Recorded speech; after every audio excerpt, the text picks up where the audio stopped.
Well, I don't think I can promise excitement. But, yes, you're live now. So, if you're all sitting comfortably, we will begin. And I'd like to begin by welcoming those members of the public and press who are watching the live stream of this meeting via the Council's website. Due to the government guidance on social distancing, this meeting is being held remotely in accordance with the provisions set out in the local authorities and police and crime panels coronavirus flexibility of local authority and police and crime panel meetings, England and Wales regulations 2020. That is a mouthful, and with Cambridgeshire County Council's own virtual meeting protocol. Minutes of the meeting will be produced in the usual way, and a recording of the meeting will be available to view on the meeting page of the Council website. Could I also welcome Val Lim as the successful candidate for the from the recent recruitment exercise, who will be joining us in the new year as the new scheme representative, who is viewing the meeting and will join us at the close of the formal meeting for a question and answer session.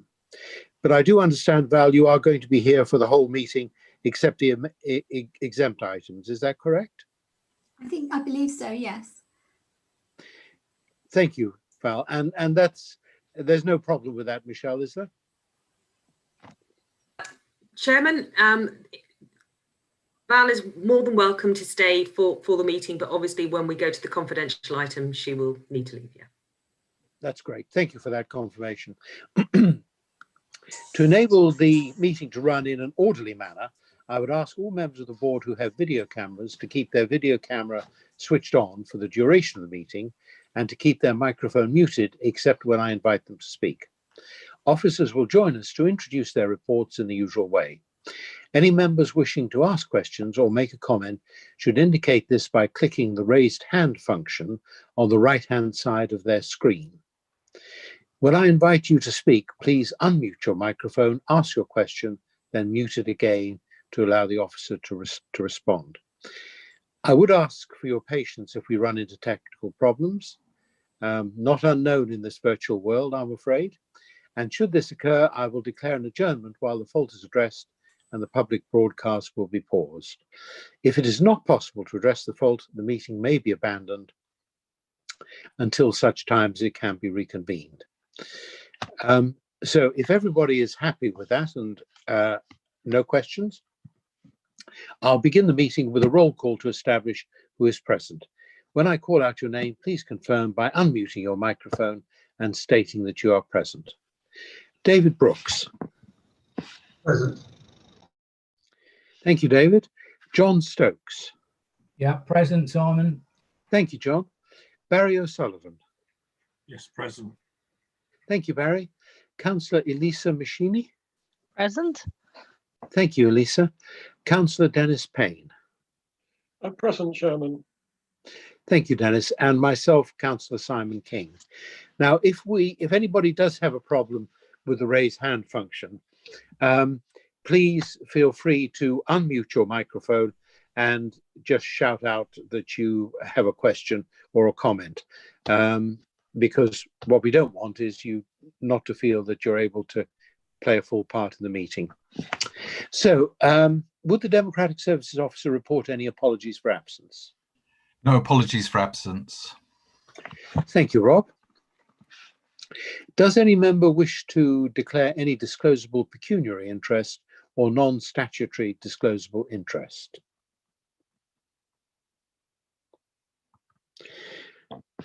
I'm not seeing any raised hands, so I'll take that as a no. Thank you very much. When we reach that item, if you have forgotten and we reach an item where you should have declared an interest, you can always do it at that time. So, you know, it's not a one-shot deal. Before I go into the items on the agenda, as I have just alluded to in my introduction, as a result of the outstandingly successful interview exercise carried out by David Brooks, Dawn Cave and myself, and Rob, of course, this will in fact, be David's last meeting, and I'm sure you will all join me in thanking him for his excellent service in serving on the board, and to also wish him the very best for the future. I would personally like to thank him very much for the excellent support he's provided to me when serving as Vice Chairman. So, David, thank you very much indeed. We will miss you.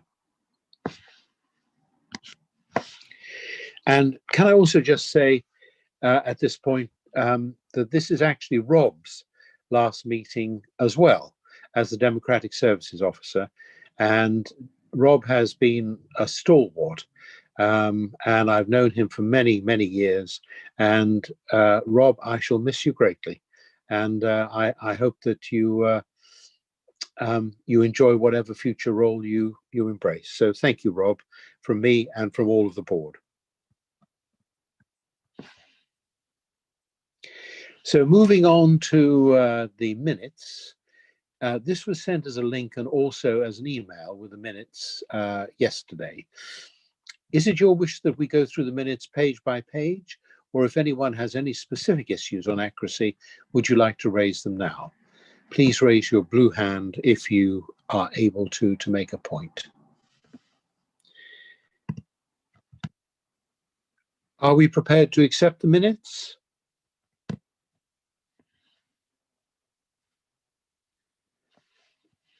I'm not getting any contraindication, so I think, do we formally need a proposer and a seconder, Rob?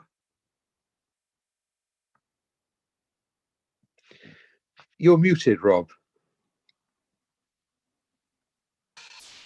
No, I think if there's no issues, then you Okay. can take the minutes as read. So the minutes have been accepted, and I will sign a hard copy when we eventually return to Shire Hall. Although I have to say I'm rapidly coming to the conclusion that it's not going to be Shire Hall; it's going to be Alconbury. So, so moving on to the action log. An updated action log was included in the published papers for the meeting. Joe, Michelle, do you have any further updates?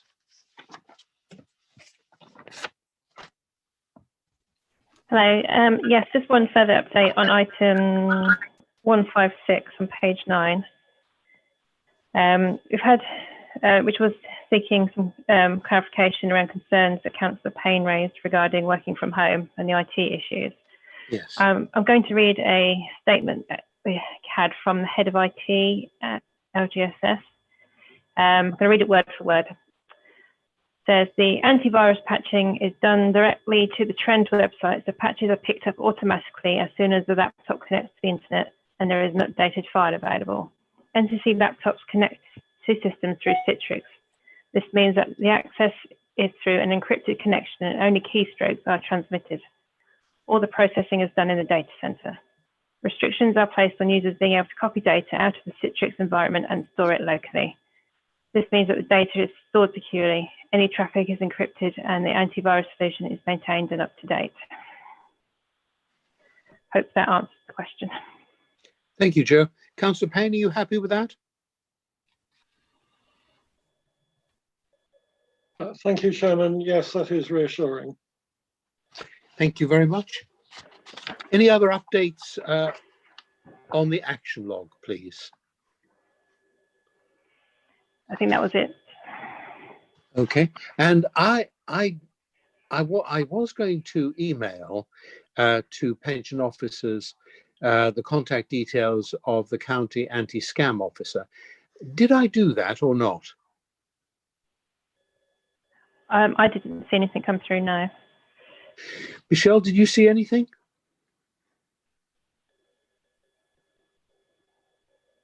No, not seen anything of that. My profound apologies. I thought I had done it, and I will do that. And I'll do that today or tomorrow. So my apologies. Okay, so moving on to the next item.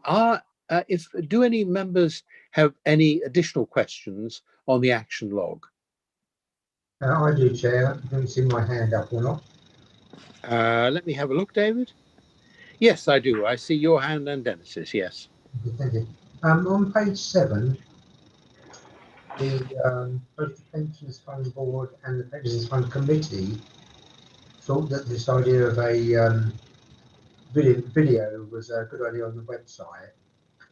And I've noticed that that's been decided that isn't the case. In fact, I think the statement here is it's going to be too expensive, which I'm amazed at. Yes. Somebody would let me know what's going on. I noticed that as well, David.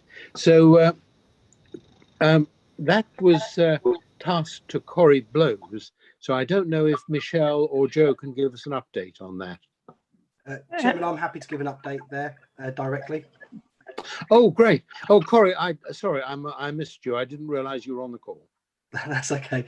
Apologies. The reason behind that is the cost of producing the videos is quite expensive, but also the amount of times that we update the website, we'd have to keep producing a new video every time we updated the website. So it was something that, looking into it, it wasn't cost effective and it isn't practical to be able to achieve. We can get the same benefits, we feel, through written communications and the user guide for the website, and that's a much more cost efficient and practical way forward for helping people with the website. We are also on that point, we are undertaking, or we have undertaken, an accessibility review of both parts of the website as well with Shaw Trust. We've had the results of those and a list of the improvements that we need to make, and we're working on those. On the employer's website, we can do that directly. On the members' website, we do require the input of the service provider Hayward, who support that website, in order to be able to make those changes. But we certainly have gone through a very thorough process to look at the accessibility of the website and are at least aware of the shortcomings, so we can put those improvements in place. I'm not sure I actually agree with that, Corey. I'm sorry to be a bit pedantic about this. I mean, first of all, I'd like to know how much it's going to cost, because to say it's expensive and just leave it isn't really good enough. But on top of which is, I think this thing about updating continuously is not what we were thinking of. I mean, I think as both the board and I'm sure the committee as well, we're thinking in terms of a general video at the opening of their website that says, you know, this is where you find things. Now, that doesn't need continuous updating, because the background to the website is not like to alter very much. So either we've overcomplicated it, or we'll look cost purposes about what we were looking for. No, the problem that we have sometimes is that where the content sits on the website does change from time to time, and the structure of the website has to change on occasion when Hayward changed the platform itself. So what you would have is, if we change that content and move things around, then telling people where to find certain bits of information would have to be changed. It was something that, like I say, we have looked into. The videos that we've had produced with the LGA that are generic in style for the scheme itself, and trying to be very high level to account for things that will not change in the scheme. So, for example, what a defined benefit scheme is versus a defined contribution scheme. It costs tens of thousands of pounds to produce a 3-minute video just to be able to explain those simple solutions. Well, I can't say I agree with this order. I think that's not right. There you go. I'll leave it there. Thank you. If I could just come in and just give a little bit of reassurance, in the sense that, yeah, I mean, we are lucky enough now to have a communication specialist, which Corey now has in his team. So I think it, I mean, I think it is quite difficult. As Corey's alluded to, there are a range of professionally reproduced videos which were produced centrally, which were very welcome, and which we obviously provide access to. Anything else we produce, we would want to look, as at least as good as that. But I mean, just to give that reassurance that whatever we do on our website or any other area of communication, we have a specialist that is involved in that process to help us put what we believe is, genuinely the best thing in place for any given area, whether that's website, documents, or something as like a video. But we appreciate there will be differences of opinions with different individuals. Yes, thank you, Mark. Does anyone else have any thoughts on this particular issue? Chairman, that was the point I had wished to comment on as well. I'm pleased to hear that accessibility is being reviewed. I have to say I always regarded usability as being something slightly different, and this was about usability from my point of view.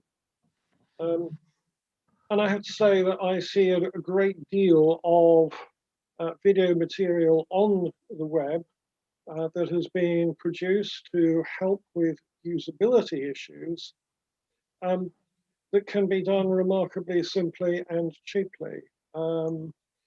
But I suppose at this point, I think we really need to perhaps wait until we get any feedback that says yet again that the website is impenetrable, and then review it again. But I do hope that we will continue to review both usability and accessibility. I think that's a very good point, Councillor Payne. Thank you. Barry, you had a tick. I don't know if that's a raised hand or. No, it wasn't. It was just earlier to approve the minutes. I clicked yes. Oh, great. Okay. Thank you, Barry. Does anyone else have any comments or thoughts on the video? I just raised my hand again. Sorry, Chairman. This sorry, action Mark. point. Yeah, sorry. This action point is around member self-service, not the website as such. Just for clarity. So I'm not sure if we're talking at cross purposes actually, whether the video is regarding navigating the website or navigating member self-service. That's a good point, Mark. This action point is around the self-service functionality. David, does that change your mind about things? No, because I've always thought that's what we were talking about. Right, okay. And therefore I can't see why it's so expensive or so difficult to do. But there you go. We'll leave it there. Thank you. The only thing that we could do is perhaps ask Corey to get some concrete costings and come back to us with it. Would you be prepared to do that, Corey?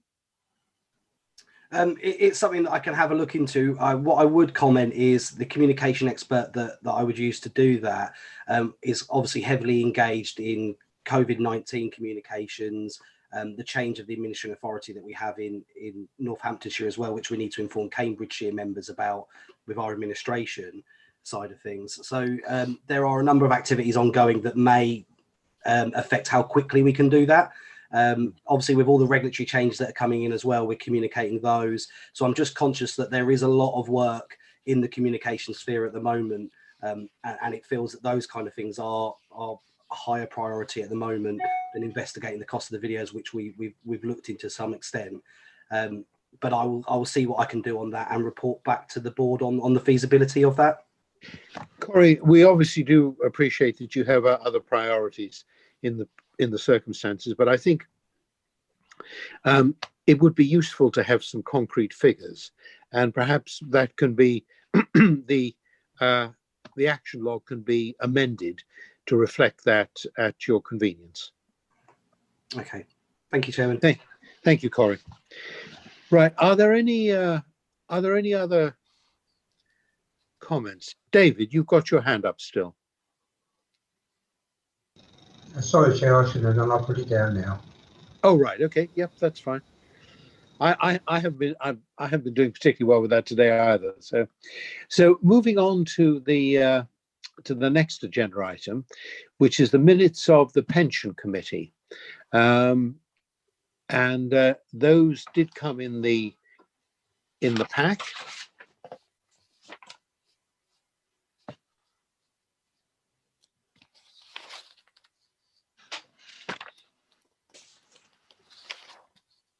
So does anyone have any questions or comments? They're an information item. I'm not seeing any raised hands.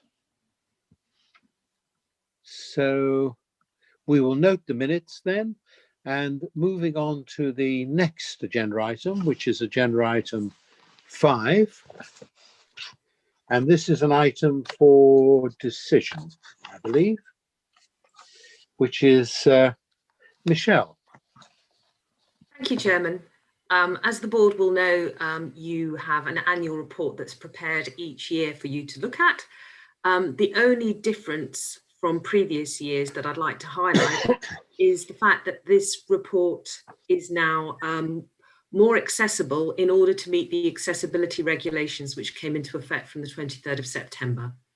I will leave it there, Chairman, for any questions.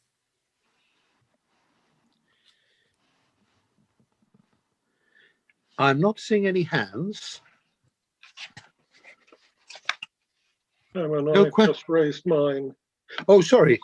Councillor Payne, I missed that. Carry on. I'm sorry, but my memory on dates for when things happened isn't totally clear. But my recollection is that there was a review of the effectiveness of the board. Was that in this period? Because if it was, then I would have hoped it might have been reported. Michelle, would you like to comment on that? Yes, please, Michelle. Yeah, I'm just trying to think the exact dates. I know the first actual review, I think, was in February 19. And then we came back to you, didn't we, with the follow-up of the outcome, which yes, I guess probably was about April 19. So would therefore have fallen in this period. But yes, if it's something that you want included in there, I'm sure. Yeah, so we can send some wording to Michelle to put something in there if you'd like that in there. Well, there's an awful lot of information in here, but doesn't actually, that review, my memory serves me right, says we were doing at least okay. And it would be good for people to see that we have actually been doing okay. And the other one that springs to mind is that we invited the chair of the pension committee to come and talk to us. Was that also in this period, or was it outside of that? Chairman, can I just come in to clarify things here, unless I've got something wrong? I think this report covers your meetings of July 2019, October 2019, and January 2020. So it just covers those 3 meeting dates.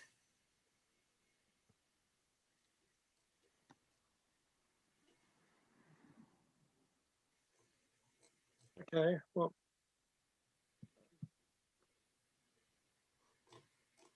Okay, if my recollection of when things happen is inappropriate, then I'll forget it.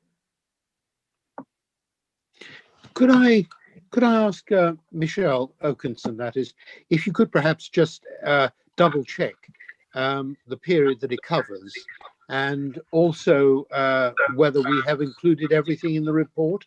I have to say, I did approve it. So if it is wrong, the fault is partly mine. Yeah, no. I have to say that with all this coronavirus business, you know, I lost track a bit of what we did when.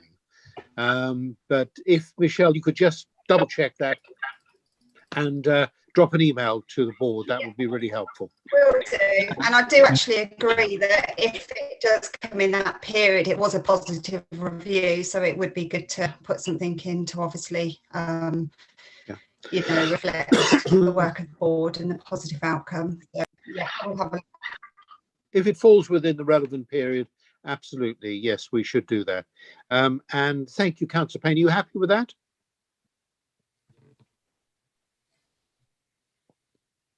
Yes, Chairman.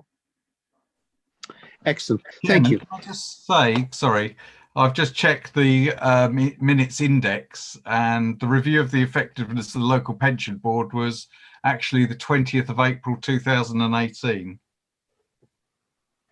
There's 2 reviews, Rob. There's one that was the one that we did internally, and there was also the one that we had done externally as well. So it depends which one. I need to look into more detail to see make sure we're picking up the right one, and then I'll confirm for definite. Thank you. Yes, thanks for that, Rob, and thanks, Michelle. And as I say, if we have missed it out, if you could prepare a form of words and email it around to the board, that would be brilliant. Thank you. Are there any other comments or questions about the annual report, please? Okay, we'll move on to agenda item 6 then. Review the terms of reference and update on the appointment of representatives. And Rob, can I ask you to present this, please? Yes, no problem. This report reviews the board's terms of reference, seeking to address some of the suggestions previously raised by board members and Aon, as well as seeking a solution to address previous concerns regarding succession arrangements. From the feedback and review, we're seeking your support to recommend the following changes to the terms of reference. On the board's quorum, the proposal is to increase in respect of the board's present size from 2 members to 3, which increases it from 1/3 of the board to half of the board required to be present to undertake the meeting. And that's actually in line with the council's committees quorums, and also addresses concerns by members that 2 members would be insufficient to effectively scrutinise reports or represent a wide enough spectrum of opinion. Secondly, there was a request to have an expenses protocol included that clearly states what board members are entitled to claim as reasonable expenses for activities undertaken in their role, and we've included that as Appendix 2. That's come from the Pension Service. And also to include the ability to have substitutes to help increase the resilience of the board, because that's been a concern, and make it less likely that meetings become inquorate now that, well, if the quorum is approved to be increased. On this latter point, as you'll be aware, David Brooks gave his intention to serve not to serve a second full term of office, I should say. And as a result, we've had a very successful recruitment exercise already discussed, undertaken with a very large number of expressions of interest we received. And from that short list of 7 to update the report, an interview panel sat last week, including Councillor King and David Brooks, who was kindly standing in for Barry O'Sullivan, who was unable to obtain time off from work. And from a very good field of candidates, not only have they chosen one to be the new board member, namely Val Lim, who is here, of course, today, that has also, I can now tell you, been endorsed by the monitoring officer. But due to the high calibre, there was a recommendation that 2nd and 3rd place candidates would also make very good members. They've already been approached whether they would like to be substitutes if the board are so minded to recommend that the terms of reference be changed. And I'm happy to say that both have been very willing to take up that role if it is confirmed. All the suggested changes will require going forward to the Council's Constitution and Ethics Committee, and then finally to Council. Other changes suggested by Aon have either been implemented or are not recommended to be adopted for the reasons set out in section 2.3 of the report. In terms of greater resilience in respect to the employer side, I think that is something that could be looked at in the new year, and perhaps similar targeted exercises undertaken. But I think at the present time, there's not the resources available with the current COVID crisis. I think that's really all I'd want to say. Open to questions. Thank you, Rob. Yes, members, any questions?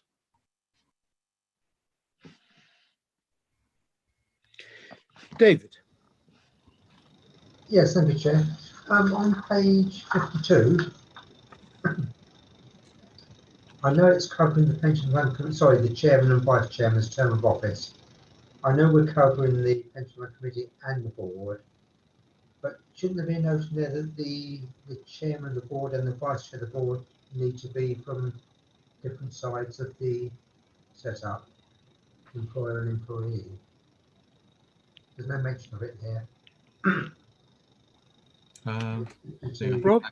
Mentioned somewhere in the, it should be mentioned in the actual term. I've just lost my report. Let me see. I am sure that is in further down in the text. I did read it. I couldn't see it anywhere. Right. Well, if it's not, and I think it is, as I say, I've now lost the agenda, has just completely gone from my screens, then I would say that yes, that would need to be made clear. But I'm absolutely sure it is somewhere in those. Chairman, can I just come in? Rob's right. It's actually in the detail of the terms of reference, but there is nothing to stop us putting it at this point as well to help make things as clear as possible. Would you like that to happen, David? I think it would be useful to have it, and I appreciate it's different for the Pension Fund Committee, so you will be two separate lines in there. But yeah, I think that would be useful. Thank you, Chair. So, thank you, Rob. Michelle, could you put that? Could you just clarify that in that earlier section? Yeah, we can make that as an additional change. That's not a problem. Thank you, Rob. And I've also got a hand up from Barry. Chair, I just wanted to ask about the substitutes if we therefore approve. Presumably, training wise, it will be the same expectations because you cannot, I can't see how you could be a substitute if you don't have the same level of training as a pension board member. And that's quite a lot to expect of somebody who might not ever have to be a substitute. I just wanted clarity on that. Rob, Michelle, would you like to clarify that? I can clarify that if you like. Oh, certainly, Joe. Yeah, I would have to agree with Barry that yes, if they were as a substitute member who could occasionally stand in for a substantive member, then they would need to be able to make the same judgments and decisions, be able to question the information that's put in front of them to the same level as a substantive member. So yes, they will need a training, and yes, this is perhaps one of the concerns why we didn't have substitutes in the first place, is having additional people to train who may not ever get to use that training. So yeah, I agree with your point, Barry. Are you happy with that, Barry? Yeah, no, that's fine. Yeah, just wanted it considered, that's all. And I've also got a hand up from John. Yeah, thanks, Simon. Back in the 23rd of October, I believe I wrote to Michelle Ockenden in connection with the consideration to look into the allowances for scheme member reps who are volunteers, as opposed to councillors who get an allowance for attendance. I just wondered whether we went through that process, Michelle. You need to take that, Michelle. Yes, Joe, please. are you happy to take that? Yeah. Yes, we have considered it. Well, we are in the early stages of considering it, but we do need more time to reflect on that and see what other funds are doing in terms of paying allowances. And I'm sure Michelle Rowe may have a view as well from a democratic services point of view, whether that's current practice across any other boards and committees where we have volunteers across Cambridgeshire. So do I understand then this should be included in this report? John, I just wanted to clarify. I'm obviously a council representative from the county council, as is Elisa, and we don't get any additional allowance for being members of the pension board. Yeah, whatever, I might have got that wrong, but if you go back to the original setting up of the pension board committee and you read the conditions there, it was actually an option that was listed there for paying advances, and really that was the point. I understand that there are other pension boards who do make an allowance or attendance allowance. But what the point I'm making though, John, is that we don't get, that's Elisa and myself, we don't get any additional allowance that you don't get. You say additional, but you do get actually an allowance for being a councillor, don't you? We get an allowance for being a councillor, but that covers all of our council work. Yeah. Yes, I mean, in a sense, there is some remuneration for attendance. Yes, although it's a complicated issue because there are some posts that attract an additional allowance, but this isn't one of them. So the only thing we get, if you like, is our basic allowance, which covers everything we do as a councillor. Okay, well, perhaps, well, okay, I'll take back that comment then about the councillors, but I think the request still stands to look at the overall pension of pension boards around the country. Feedback. John, I would very much support that. And Michelle, what thoughts do you have, Michelle Rowe? Obviously, I don't know what other pension funds do. I know in relation to other volunteers that we have in relation to education admission appeals, where we have panels where volunteers sit and obviously review appeals from parents who haven't been able to get their children into the school of their choice. We do not pay them an allowance. We pay them their travel costs only. And there's quite a lot of work involved in doing that sort of thing. So with other volunteers, we are primarily just paying their travel and if they're out of pocket for any reason, rather than any actual allowance, as far as I'm aware. From that point of view, if Michelle has that in hand to look at all the other pension boards and feedback, I think until we have that information, I think we put that on hold. Yeah, I can pick that up in action and come back to you with some information about what other boards do, if that would help. Just an interesting point. I understand. No disrespect, Simon. I think you're doing an excellent job, but I do understand there are actually professional, full-time, paid pension board chairs. Have I got that right, Barry? They're independent chairs, John. Yeah, I'm not too sure the technicality. I wouldn't want that to happen. I'm not saying that, but yeah, I think let's have a review and perhaps put a note on this report to say that's outstanding.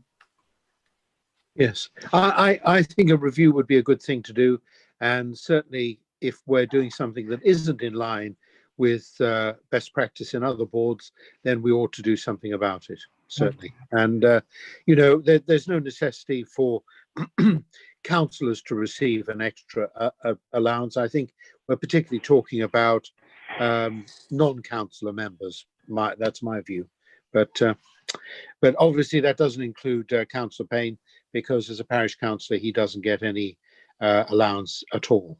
So so I've got I did have a hand up from Barry, and I had a hand up from Councillor Payne, but both of those have dropped off.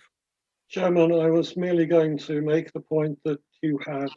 I don't get any talk. No, absolutely not. And Barry, you've got your hand up again. Yep. Yeah, it's just following on from what John said. I don't feel we should halt approving or not approving this report, because I think it's quite important. If we've got willing substitutes, we need to say yes or no to having those. This could be an additional action for the future. Thank you, Barry. I agree with that. Are you happy with that, John? Yeah, that's fine, Simon. If it could go on as an action log, that would be great. So we'll take that forward as an action and separate it from what we're considering at the moment. Yeah. I just have one question because there are no other hands. No, Barry, your hand is still up.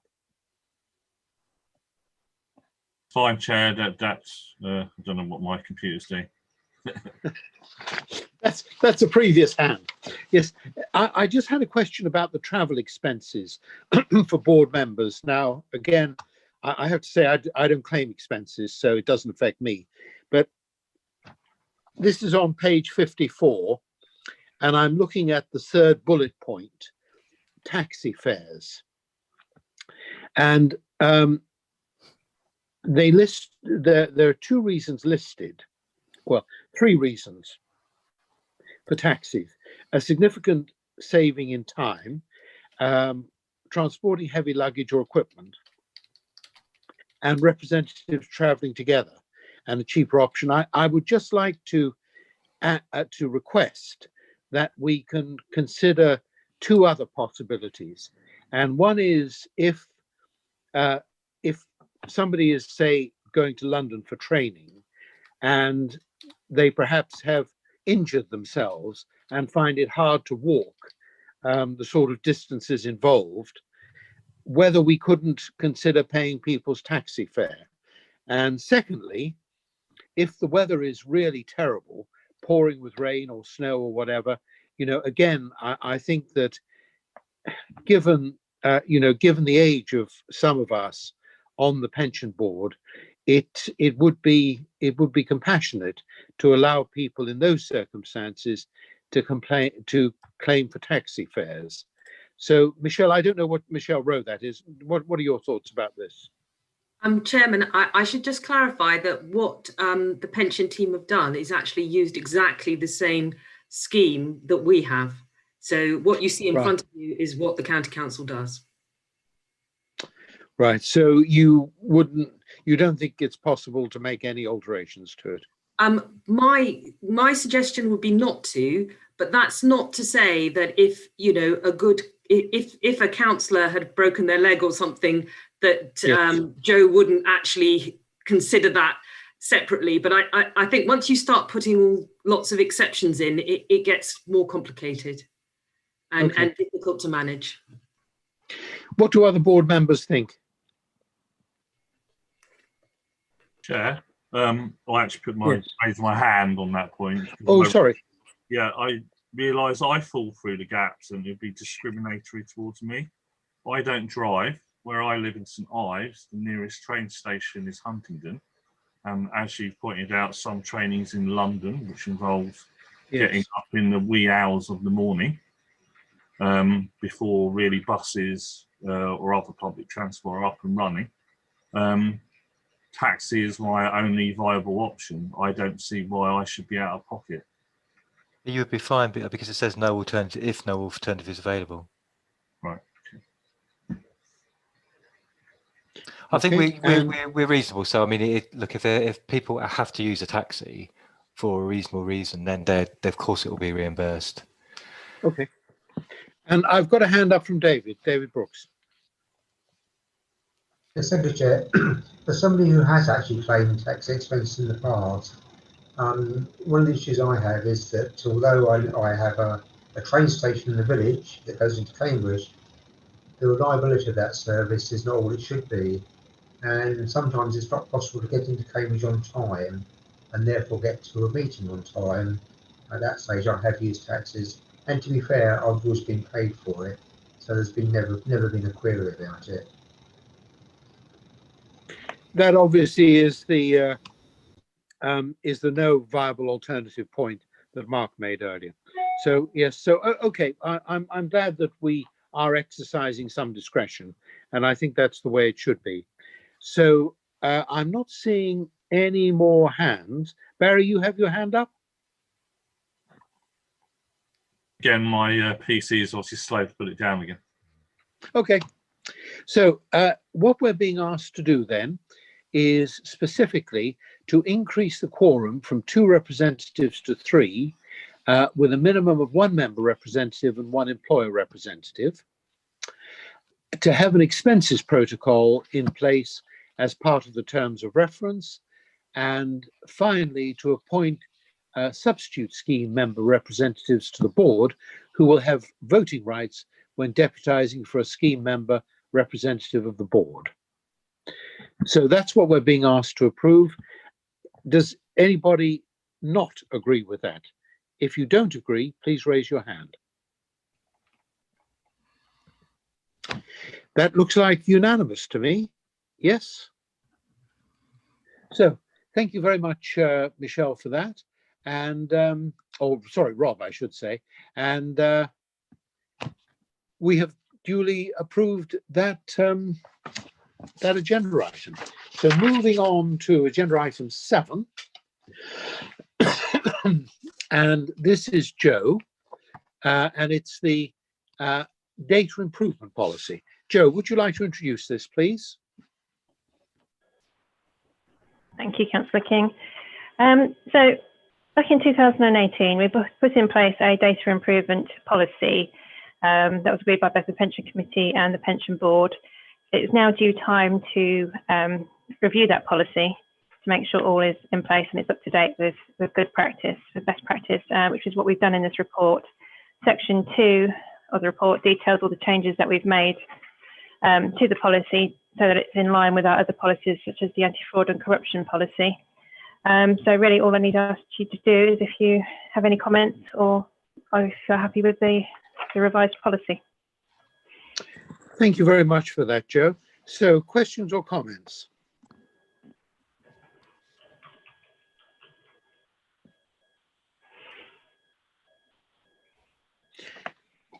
I'm not seeing any hands up. So are we happy to, I'm just looking what we're being asked to do. Being asked to review the revisions, Chairman. We're being asked to review the revisions, yes. Okay, so are we happy to approve those revisions? Yeah. Yep, okay. Right, that was very quick and simple. Thank you, Joe. So moving on to our next agenda item, which is agenda item 8. This is Corey Blows. So, Corey, could you introduce the report, please? Sorry, Chairman, I don't have a copy of the agenda in front of me. Is this the funding strategy statement or the communication strategy statement report? Oh, sorry, this is the communication strategy. Thank you. As you remember, we brought the communication strategy, digital communication strategy, to the board a number of months ago during last year's board meetings, and various comments were provided from the board, which we incorporated into that digital communication strategy, which was then later passed by the committee and formally published. We've now reviewed the full communication strategy. This has had some minor changes to bring the document up to date with current times, and has also incorporated that digital communication strategy, which has previously been commented on and passed by the committee. There are no other major updates to make you aware of in the strategy, but I'm happy to take any questions and comments on the combined communication and digital communication strategy. Thank you, Corey. I don't see any raised hands. Oh yes, Dennis, Councillor Payne. Thank you, Chairman. This looks good. I have a few questions, though. Whilst we've got some standards about digital communications, I would particularly go for page 7 of the report, which is page 81 of 310. For example, it says, "We never use colour as the only way to convey information." And that's absolutely great. But we don't actually say that for paper communications. We actually have, I don't see clearly anything in here that says anything about what our written communications should look like, how they use colour, contrast, fonts, and the like. And I appreciate that we're going for a digital world, but we should also just be thinking a little about our paper communications, particularly looking at the rather weighty annual report we have.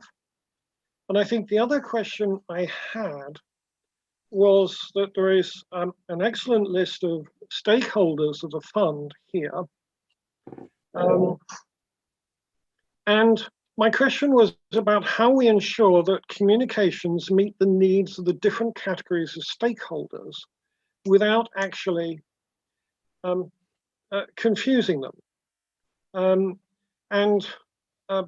I have to put my hand up here as an employer rep, particularly for town and parish councils, who may not have the same abilities as some other bodies to actually understand what we are sending out. Thank you, Chair. Thank you, Councillor Payne. Corey, would you like to respond to that, please? Yes, yeah, sorry. One of the things that I should have said in the introduction to the paper is the idea of combining the two strategies is that it is a single strategy now. So we didn't want to create repetition throughout the document. So the standards that were created for the digital communications and introduced in that strategy when we published it separately also apply to the written communication. So it is one set of standards now. But I am happy that if you feel there are any areas that we could clarify and strengthen that, I'm happy to take comments on that directly from Councillor Payne outside of this meeting and have a look at how we can improve that. But certainly the intention is to treat our written communications to the same standards. In terms of, and that sounds excellent, but if you look at page 80, page 6, at the bottom, it says, in addition, for web-based communications. So what you're saying there is, in addition, solely for the web, we'll never use colour as this only way of conveying information. That should be standard. If these things are standard, they should not go under a heading that says, in addition, for web-based. Noted, and I'll have a look at that. Thank you very much for that comment. And to say that doesn't answer my question on how you ensure that communications are understandable for the audience to whom they're sent. Yeah, and that was the part that I was just about to come on to now. Most of our communications are aimed at employers and members directly. I appreciate there are other documents, such as our policy document strategies and our annual reports. We do run an annual survey with employers, and communication both with ourselves and communications from us are topics within that survey, and we do monitor what people believe to be the usefulness and engagement of those documents in particular. Though I would say there are not any dedicated questions about accessibility of those, but I would hope to pick up those comments in the usefulness and the engagingness of those communications. But I can look to add in questions that specifically ask about accessibility.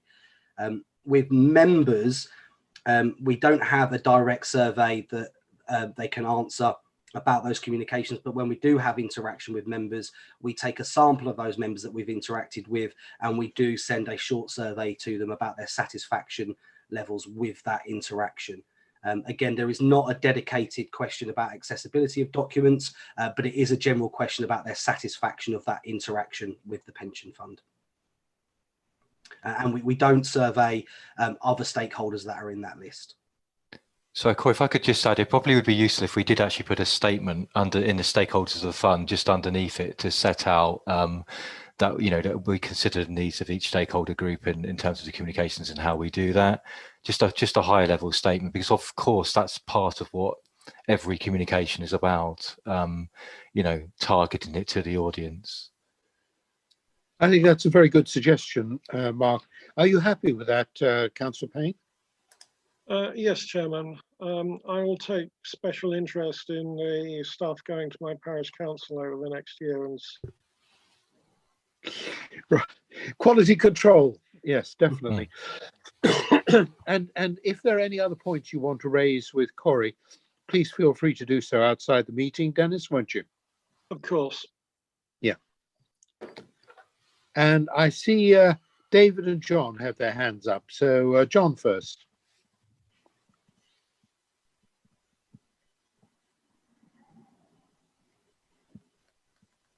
John?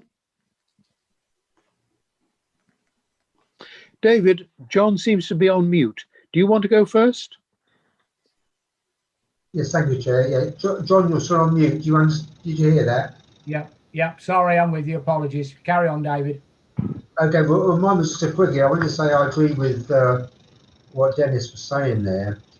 I think it's always the problem with one of these communication strategies. Everybody leans towards digital these days, whereas a simple statement in there that covers it, and it covers all forms of communication, would actually stop that happening.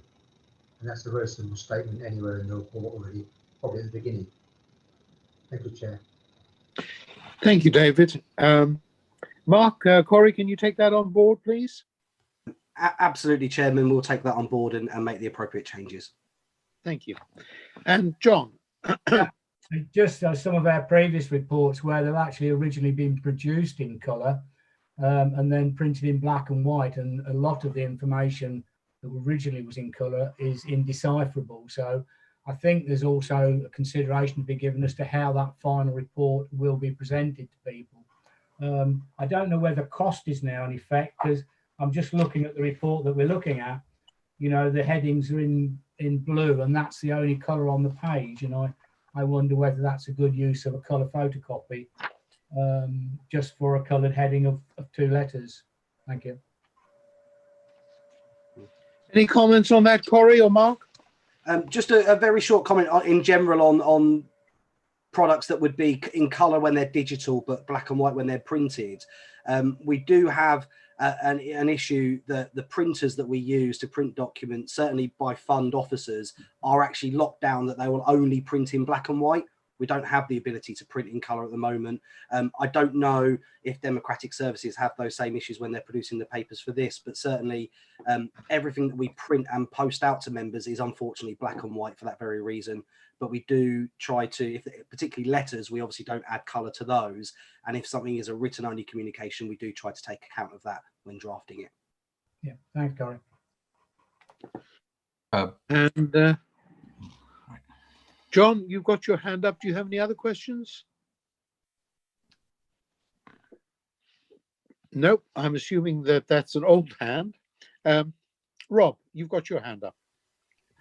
Yes, I was just to say that, as a rule, we are not allowed to print in colour. The cost, I think, is estimated something like 13 times more than black and white, and it's just a cost saving with what councils are having to endure in terms of how their budgets have been squeezed over the last few years.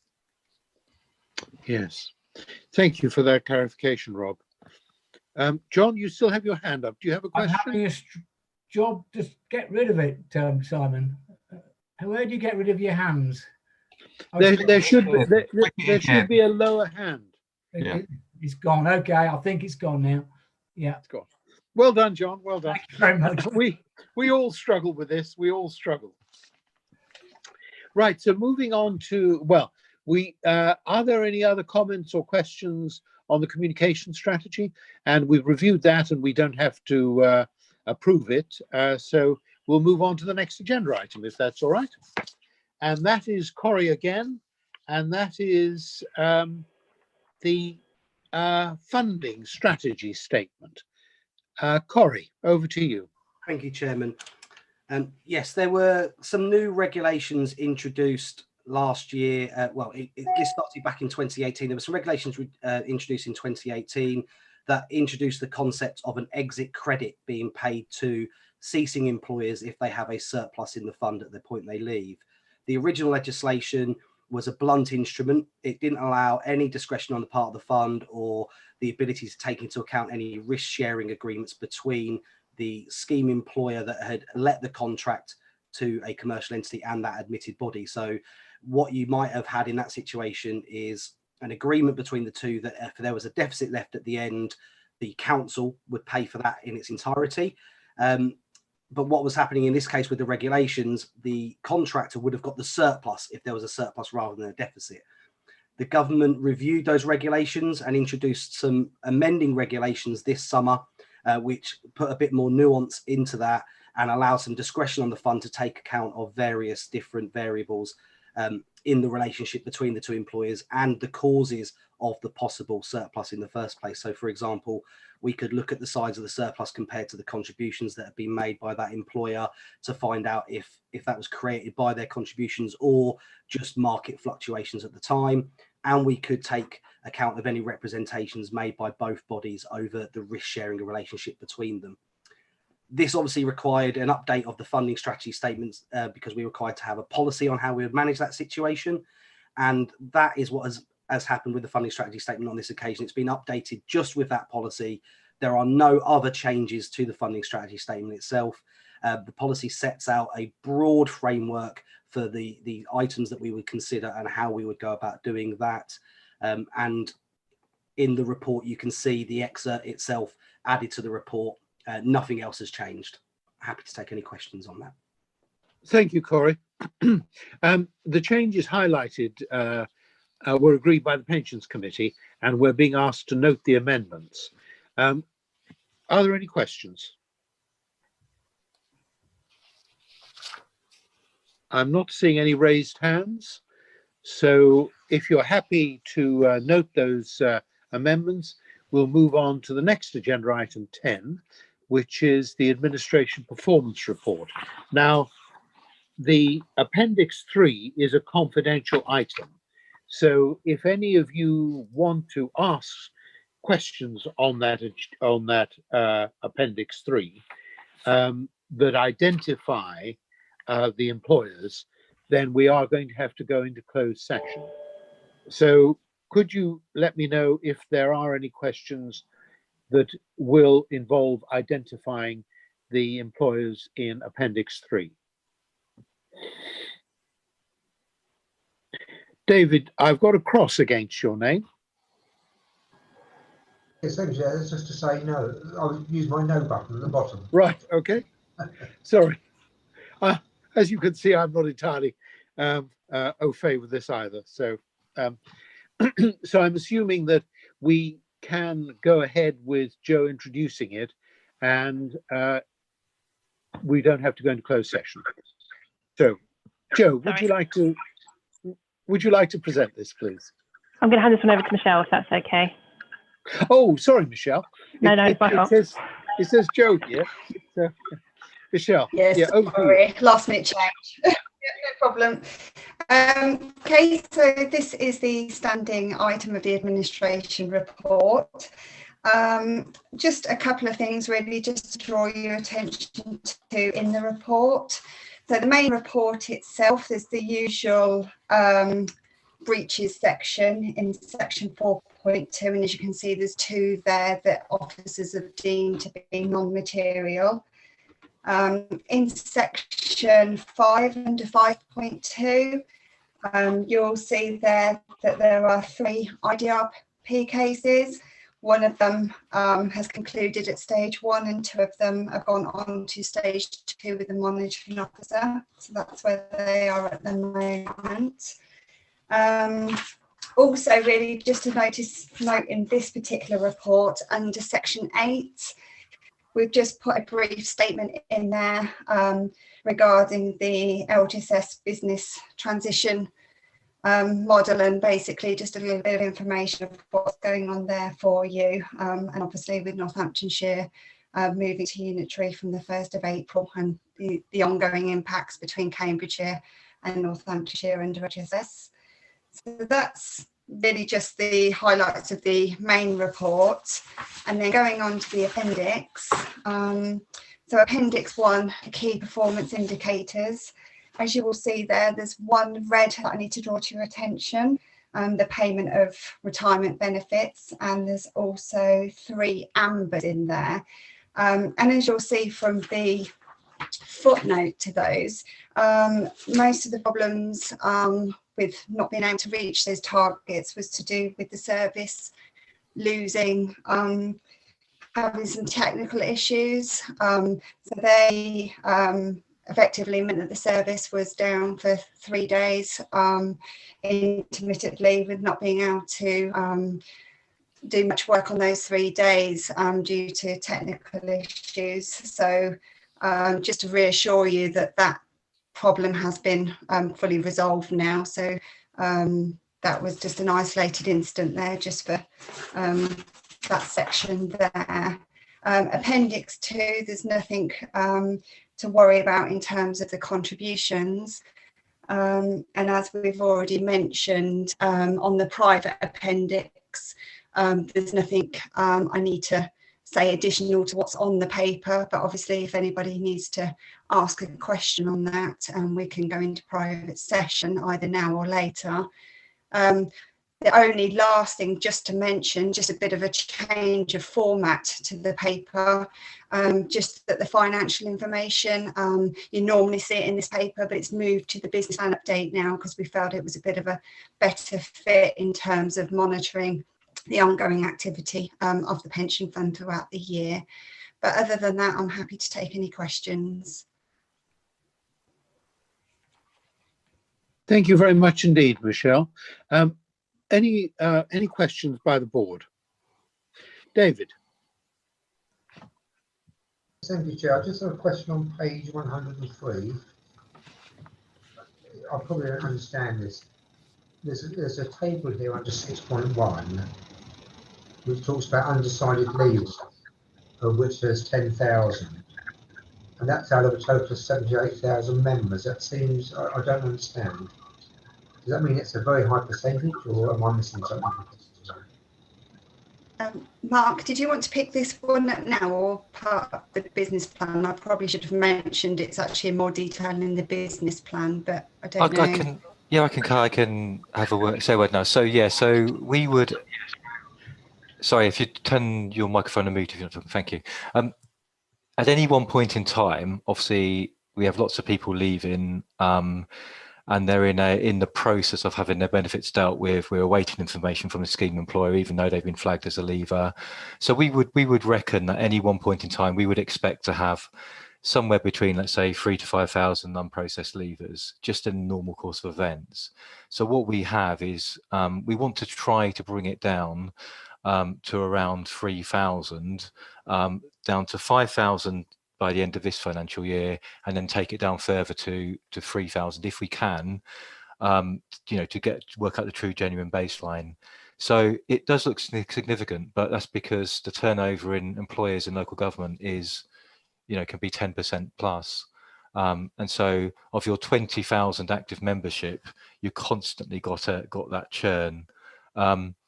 So yes, it's higher than we want it to be, but I think you would expect thousands and thousands anyway, no matter what we do. The reason it's got that high, you're obviously aware there's a backlog we've been working through. That's the whole purpose of this particular activity. We brought it down to 9,400, but then we had a backlog flowed in from a scheme employer, which literally bumped it up within month by I think it was over 1,000. So unfortunately, these figures reflect a particular surge in a given month. In the business plan, it also expands on that a little bit, and it says at exactly the same time as that happened, we had a new software release which stopped quite an important bit of a system, this auto aggregation, working, so we couldn't even deal with the ones when they came in. That's literally just been turned back on again, so we should be able to get through some of that backlog again. So yeah, higher than like it be, but it is something we're obviously targeting. Thank you very much. Okay. I'm not seeing any more hands, and so we're being asked to note the report. Are we happy to just note that report then? Okay, thank you very much. Moving on to agenda item 11, and this is Mark. Mark, would you like to present the report, please? Yes, thank you, Chairman. Okay, so obviously, just for the benefit of Val, actually, we take a business plan with a whole host of activities to the Pensions Committee in March each year, setting out everything we're aiming to do in the year, along with budgets associated with each of those activities, and of course, the full financials. It's a medium-term business plan, and then every quarter we provide an update on that business plan, and that's what this is, and we bring that update both to the committee and to the LPB. In terms of where we are, what I think this is showing is that across certain areas, it's very much business as usual in terms of what we've been able to achieve, and so all of the later activities around investments are progressing extremely well.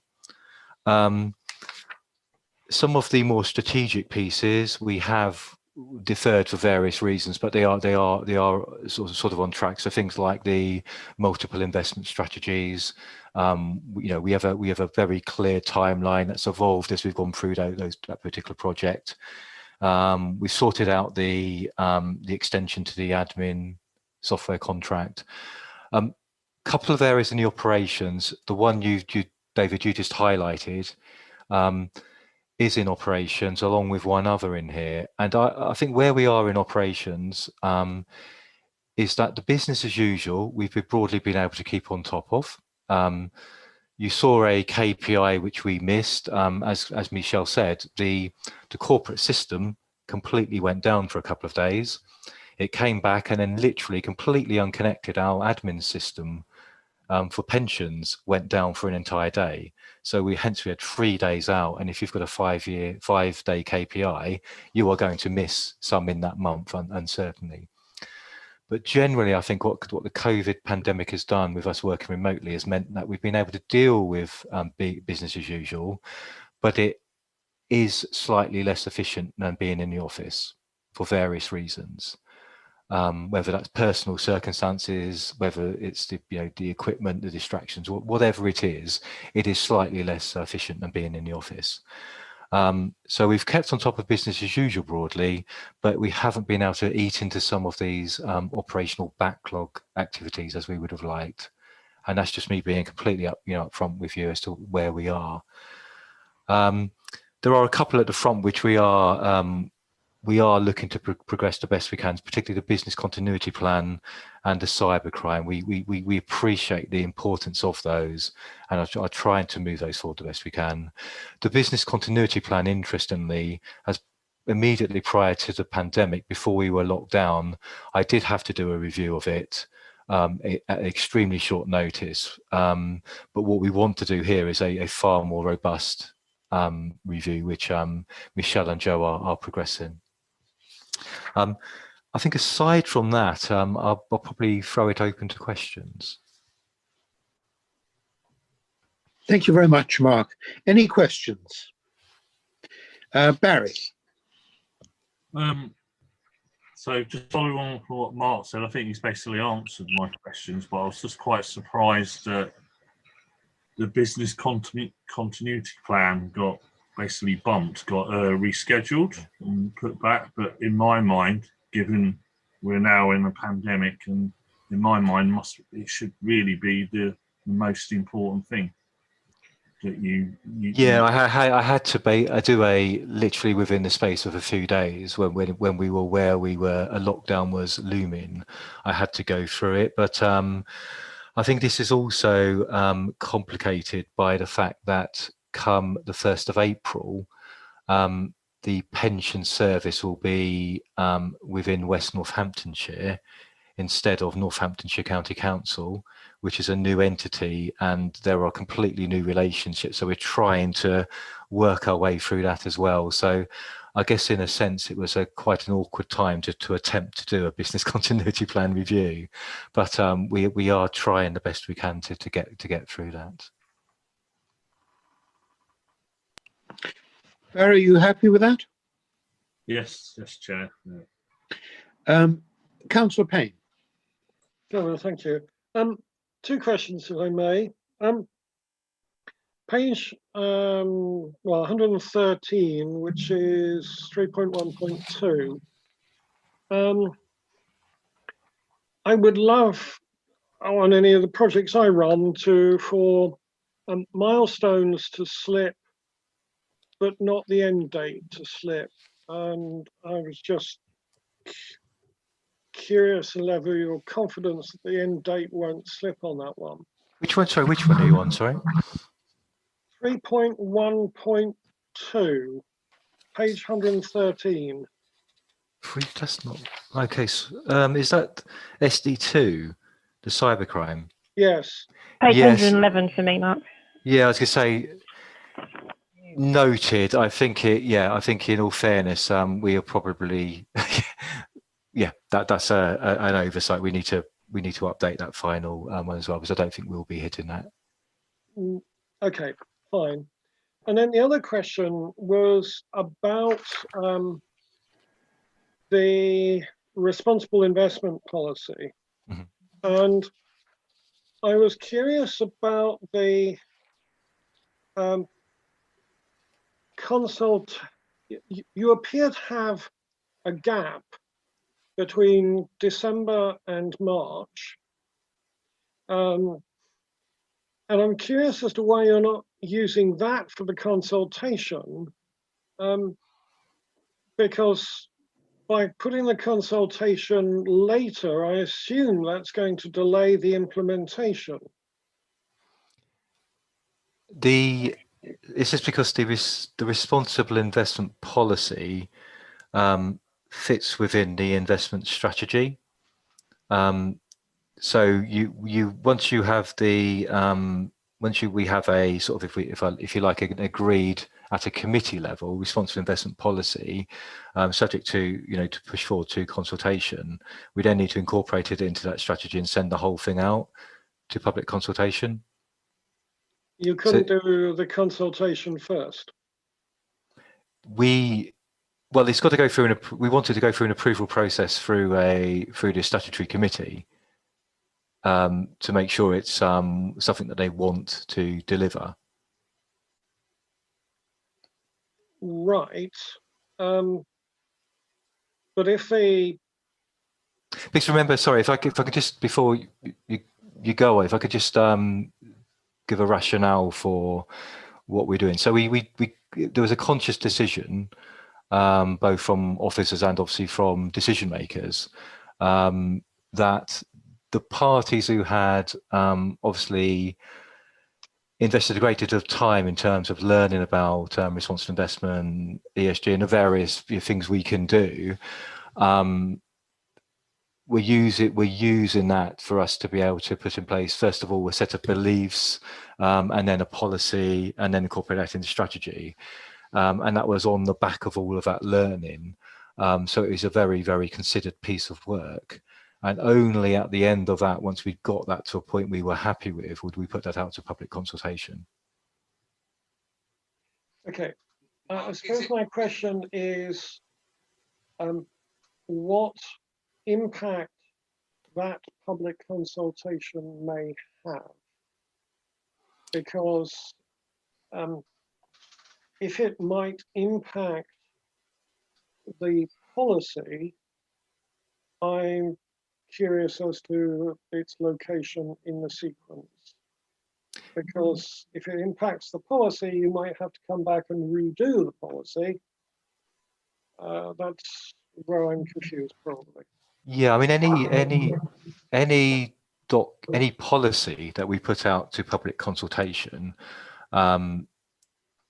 will ordinarily go through an approval process, obviously, before it's something which is fit for purpose to go out, and it can always have feedback that will change it. And if that feedback is material, and we believe that it then requires updates to the policy or the documents, then it will come back to the committee.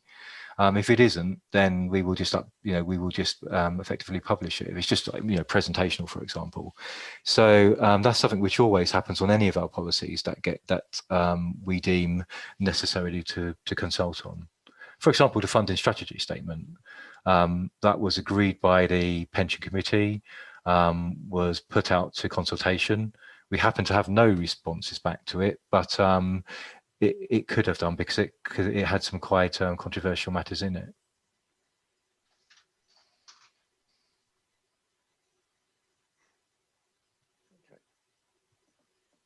Dennis, are you happy with that? Well, as long as nothing actually delays the implementation of the policy, I'm not totally unhappy. Thank you, Councillor Fay. Mark, do we have your assurance on that? Yes, I mean well, I would say, I mean, obviously, what a policy you do. I mean, what a policy contains include a beliefs, and those beliefs are, invested in the members of the committee right now, and will be being used to help determine what we invest in, the way we invest, etc., etc. So, in a sense, it's some of it will already be live. invested in those decision makers. But we'll obviously do our best to get this through the consultative process. But I'm, I think there will be quite a bit of feedback on it, as you can imagine, because some of the matters contained therein, people will have very, very strong views on. Councillor Payne, are you happy with that? Chairman, that was precisely my point as to why I was concerned about the process, but I'm content to let the process run. Thank you very much, Dennis. And I've got David and Barry. David. Yes, thank you, Chair. Page 126. There's obviously something wrong with this table because it doesn't add up. Which I'm assuming is the other non-paying income line, which doesn't add up. So, do you know what the correct figures are in there? We'll have to have a look at it and revert. Off the top of my head, of course, I wouldn't know what the precise numbers on any of these lines are. You think so? The other is. Well, I'm assuming the variance is difference between, the estimate and the forecast. Yeah, it's not right, is it? I know it is. And if it's, we'll circulate a correct version around to the members. That's probably the best way. Okay, fine. So if there's a minus figure in the variance column, does that mean we're worse than estimate or better? Because I find that confusing as well. Yeah, it's and unfortunately it's different for each fund we administer. It's the opposite. If you look at the total administration, it gives you an idea of what the way. So at the very, very top of that page, where we're over on the admin cost, it's a positive 90. So a negative would be good, but right. Okay. So we'll correct the table with that line. Okay, so it's a higher cost then. Yeah. A positive is actually a higher cost, is it? Yeah, looking at the difference. So the estimate was minus 16, and it's actually minus 12, which is obviously only a difference of 4. But it should have been a minus 4, shouldn't it? The minus 12 has to be wrong, Mark. Yes. I've just double checked, and that 12 should be a positive. Right. Which explains the minus 28. Yeah. Yeah. A positive 12 or a positive 28. Thank you, Fiona. No, as I was saying, sorry, if the positive 28 is the difference between the minus 16 and a positive 12 there. Right, so that should be a positive, so it still doesn't add up then. Because the 2734 is actually 2678. So there's still something not right there. Anyway, I'll leave you to it to sort it out. We will. Well spotted, David. We will correct that. Well, Mark, you took the words right out of my mouth. Very, very well spotted, David. And this is just one of the many reasons you've been such a valuable member on the board. So, but if we could correct that. Sorry, David? You need a bit of a pain. No, I don't mean that at all.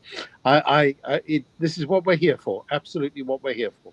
So, can I also suggest that it would be quite useful to have an explanatory note saying what the minuses and the pluses mean, whether they're good or bad?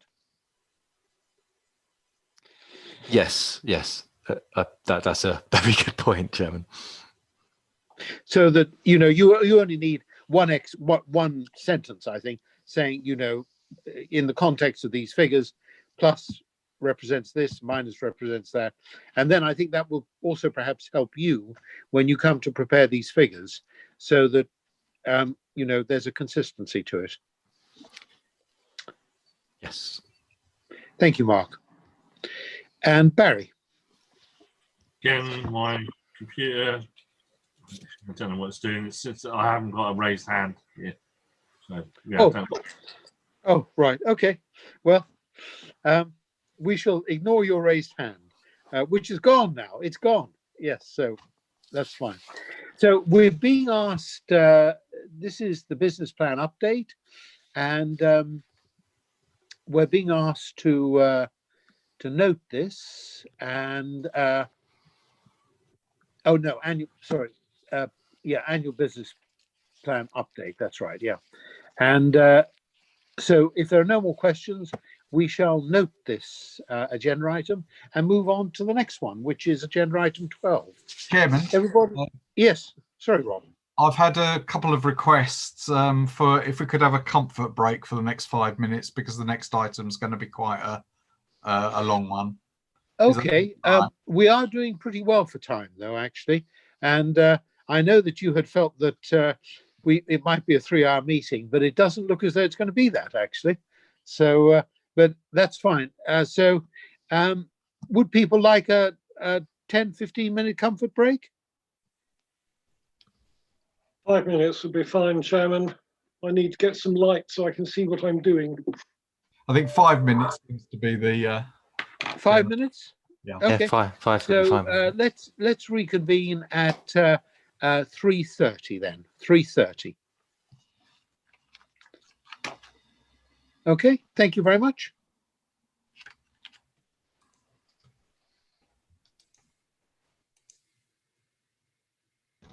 Should we be logging out altogether now, Rob? No, David, if you could just mute your mic and your video and turn your video off, that's fine. Okay, lovely. Thank you.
Hello, everybody. Are we back?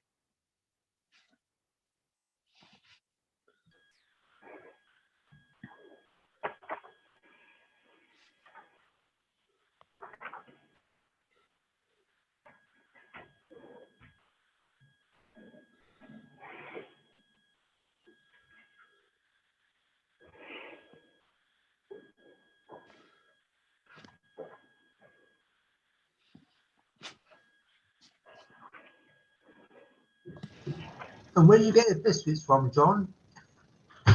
Can I just remind people that you are live to YouTube still? Apologies. All to do with necessity. A Kit Kat from the fridge. And a nice piece of shortcake, if that's okay. Yes. Got to take care of the inner man, John, definitely. Absolutely, Simon. Absolutely. As far as I can see, we're only missing Michelle and Corey.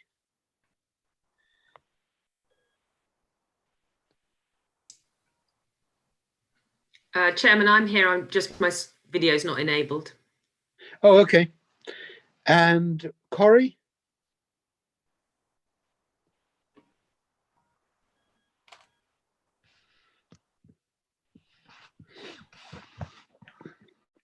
I think if it's all right with everybody, we'll make a start because we still have a fair amount to get through. This is agenda item 12. And this is being introduced by Joe. And there will be a PowerPoint presentation. So, Joe, if you would like to introduce it and include the PowerPoint presentation. Thank you, Councillor King. I'm going to treat this report in two parts, if I may. Firstly, I'll go through, ask if there's any questions on the report, with the exception of section 4 of the report. Section 4 of the report will be covered by a PowerPoint presentation. So assuming that everybody's read the report, are there any questions on anything other than section 4 that I can answer? Councillor Payne. Apologies again, Chairman, for this. Under the legislation updates, at the PLSA conference, there was a great deal of discussion on section 107 of the upcoming pensions bill, which appears to, or as described at the time, potentially make some things which are appropriate and proper to the running of a pension fund subject to criminal legislation. And I just wondered if you had any updates on where all that was. Yeah, that's not something that's come up within the local government arena. I think it may be more to do with private company pension schemes where there are formal trustees involved. Okay, if you can totally reassure me that it doesn't apply to LGPS, then that's fine. Oh, it certainly hasn't been raised by the LGA yet. Okay. So unless it comes later, but certainly not heard anything to date on that. Okay, thank you very much. And Dennis, don't apologise for asking questions. That's what we're here for. So thank you for that, and thank you for the response, Joe. So I'm not seeing, I don't think, any more hands. David, yes, you've got your hand up, sorry. Yes, thank you, Chair. On page 131, 5.2, this is the, I'm assuming that the percentages achieved from all the 225 pension committees and local pension on board. Just wondering how we did against this. It'd be nice to see sort of the cans next to it to see how we were doing. I've got a lot of noise on the line. I couldn't hear what you were saying. Sorry. I'm sorry, 5.2. 5.2. Yeah. The knowledge areas. Obviously, what you've got here is a table of the 225 pension committees and boards. I just wanted to be quite interested to see the CAMS figures just to either side of it to see how we were doing as a committee or board. Okay, if I explain a bit about the LGPS National Knowledge Assessment, that was run by Hymans Robertson, and it wasn't a free process. It was something they were charging funds to participate in, and it was only 20 pension committee and local pension boards across the whole of the UK LGPS schemes. It was 225 pension committee and local pension board members, so there was 225 respondees, but they were only reflective of 20 funds. But we haven't looked to participate in this because of the cost involved, and it was during the first stage of the coronavirus outbreak, so it didn't feel like it was an appropriate time to conduct this exercise. Oh, that's absolutely fine. So if we weren't involved in it, that's fine. Yeah, but I wouldn't be surprised if this was quite reflective of how things stand within our fund. So, but we will be putting in place a revised training policy at the end of this financial year, just to reboot what we're doing and focusing on some of these areas. It's probably clear that the bottom two items need a bit more focus. Okay, thank you very much. Thank you, Joe. I'm not seeing any more raised hands. So would you like to continue with the PowerPoint presentation, please? Thank you. Yep, bear with me once. I just need to share the screen.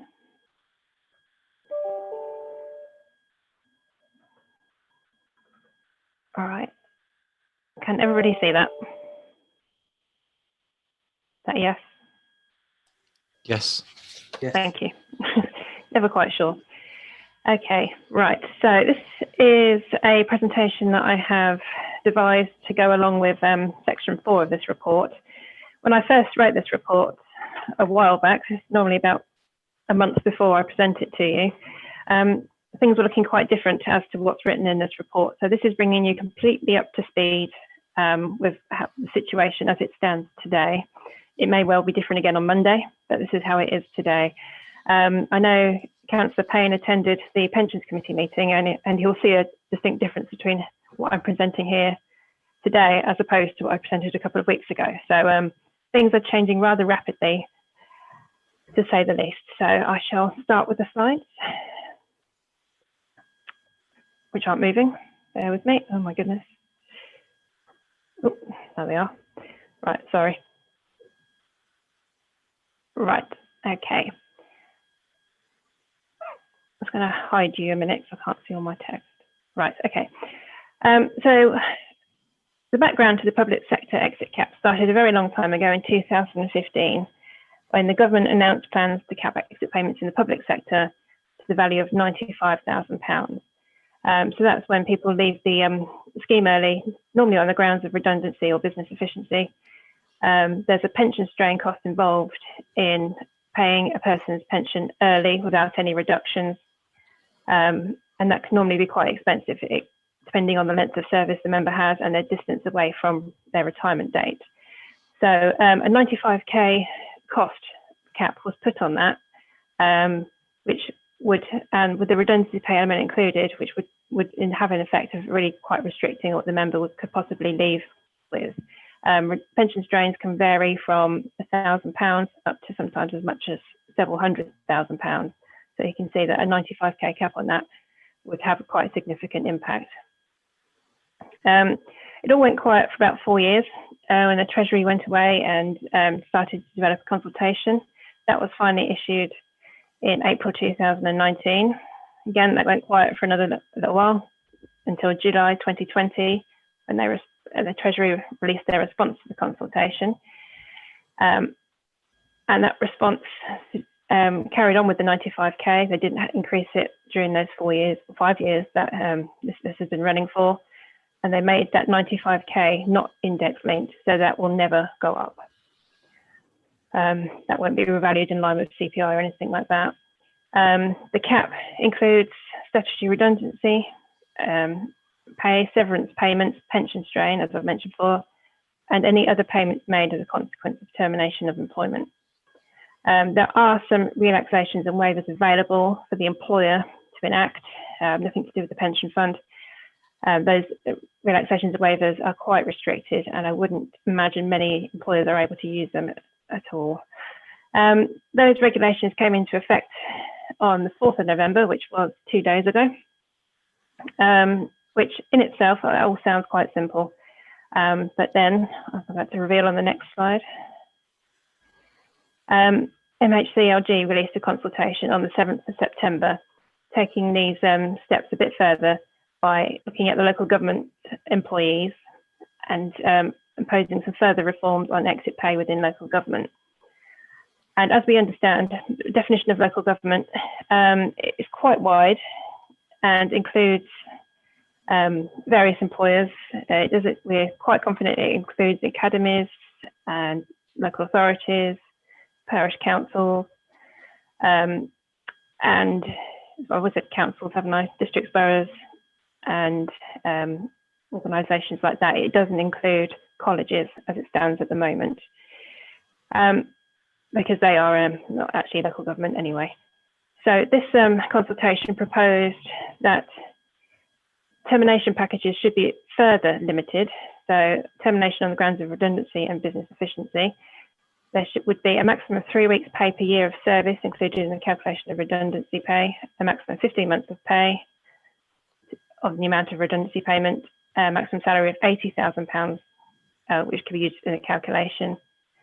And again, the 95k cap on all forms of compensation as listed above there, plus any other compromise agreements, payments within a compromise agreement or severance agreements. So that would be all well and good if that was enacted at the same time as the other exit cap regulations. Unfortunately, this was released on the 7th of September. The consultation doesn't close until the 9th of November, which leaves us in a bit of a position, as I'll go on to explain in a moment. On the 14th of October, though, MHCLG released a draft regulation to facilitate the above regulations. And as you would have read from our consultation response, we haven't been overly happy with the quality of those draft regulations. There's a number of errors in them and ambiguity. So that hasn't been particularly helpful. The actual consultation on the regulations closes 18th of December. So it's looking likely that these regulations won't actually come into effect until early 2021. So what we have now, we're left in a position of where we have a regulation conflict in cases where the cap is exceeded. So what we have is we have the restriction of public sector exit payment regulation 2020 in force as of 2 days ago. This is where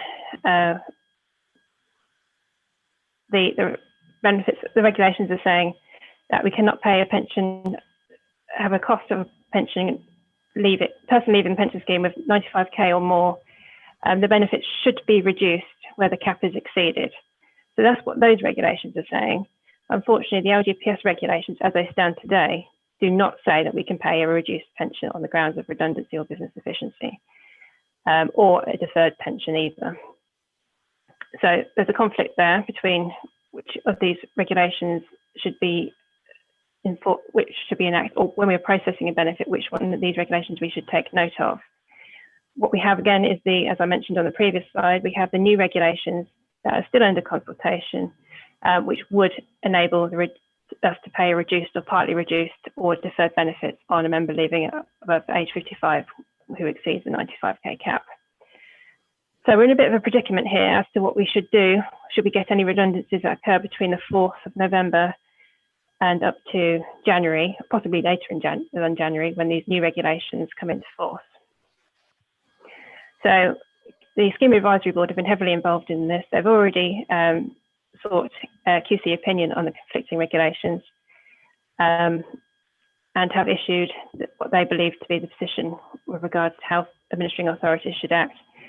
CHD have issued also a view on how administering authorities should proceed, and those two views are different. In the meantime as well, we've had several organisations have lodged legal challenges. This is BMA, Unison, GMB, and lawyers acting on behalf of local government and the societies of chief executives. So on this slide, I'm going to go through what the two differing approaches are.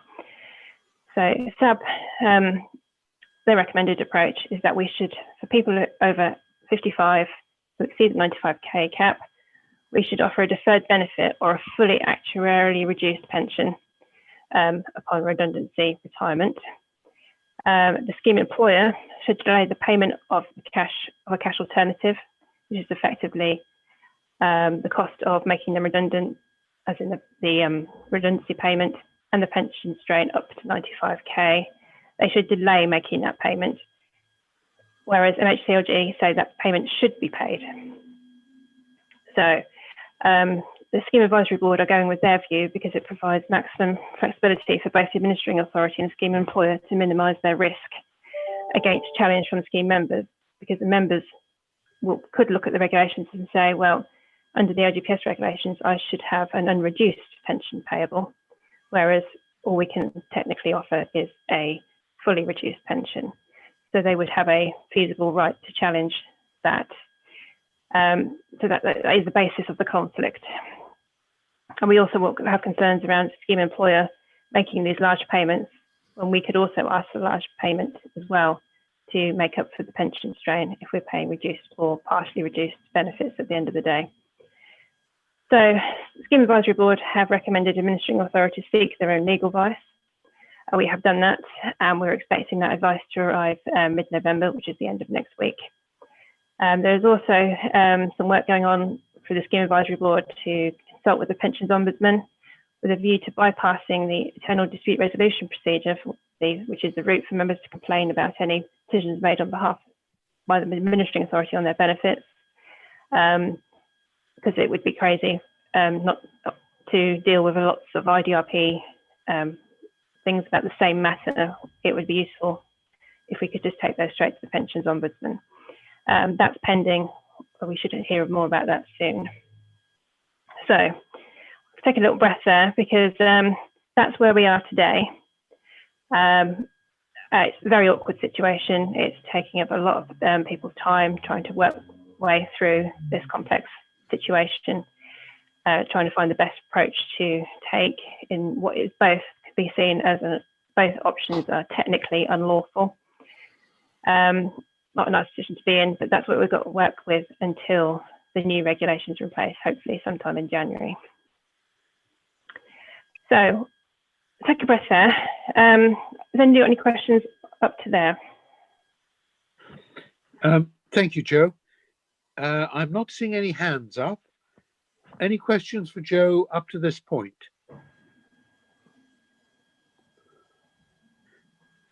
No questions, Joe. So do you want to press on? Okay. Yep. So if we roll forward, forgetting for a moment all those issues that have been raised, from 2021, when the new regulations are in force, members will go from the current situation is where they can have their benefits, if they were made to be made redundant before the 4th of November, so for argument's sake, the 31st of October, they would have been able to take an immediate payment of their LGPS benefits completely unreduced, and the employer would incur a strain cost, as I've said before, anywhere between the range of 1,000 to 300,000, depending on the member's distance from retirement and their length of service and pay. They would have been entitled to a statutory redundancy payment and also a discretionary compensation based on the employer's interpretation of the compensation regulations and what kind of level of enhancement they apply. So that was the situation before. As of today, well, with greater clarity in January, employees aged 55 plus will not be able to receive both an unreduced pension and redundancy payment, and that includes statutory or discretionary. They will receive an unreduced pension. In order to receive an unreduced pension, the member must make payment towards the pension strain equal to the value of their statutory redundancy pay, effectively giving up their statutory redundancy pay entitlement. There's some question about the route that statutory redundancy pay should take, whether it's paid directly to the fund or not paid to the member. That's all waiting clarification. If a pension is being paid immediately and not fully reduced, then the employer may not make payment of discretionary compensation.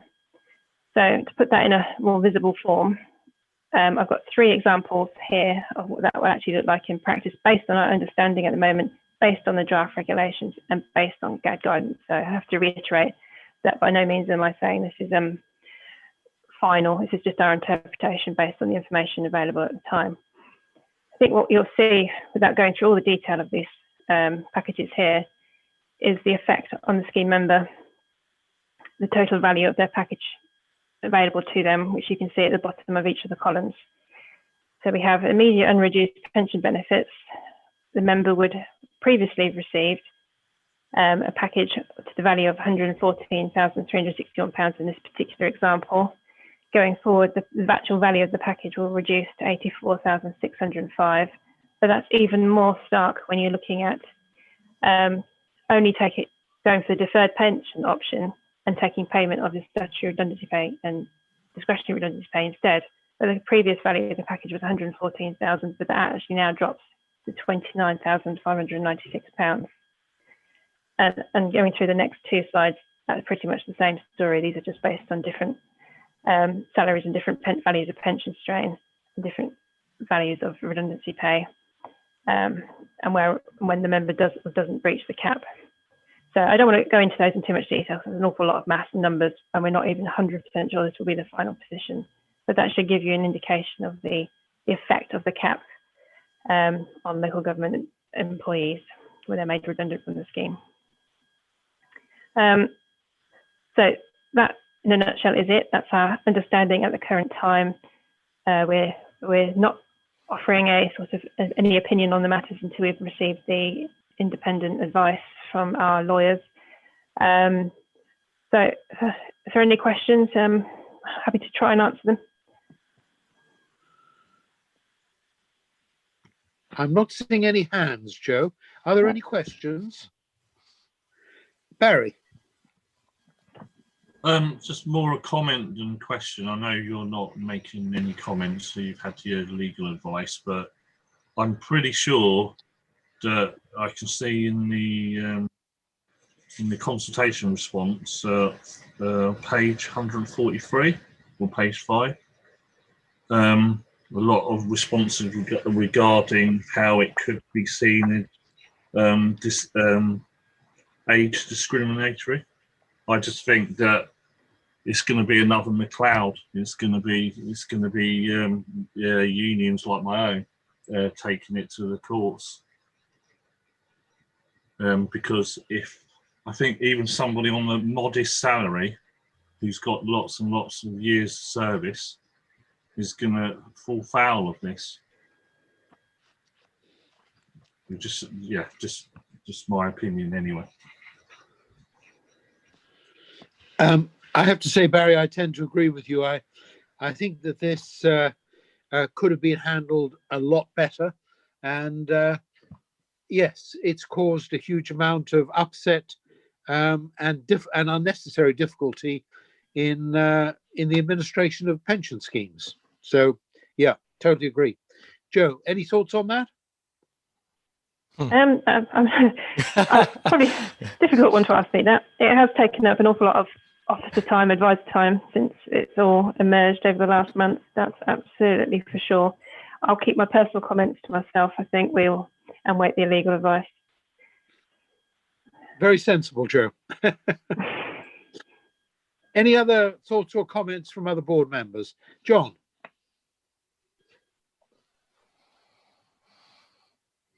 You're on mute, sorry, John.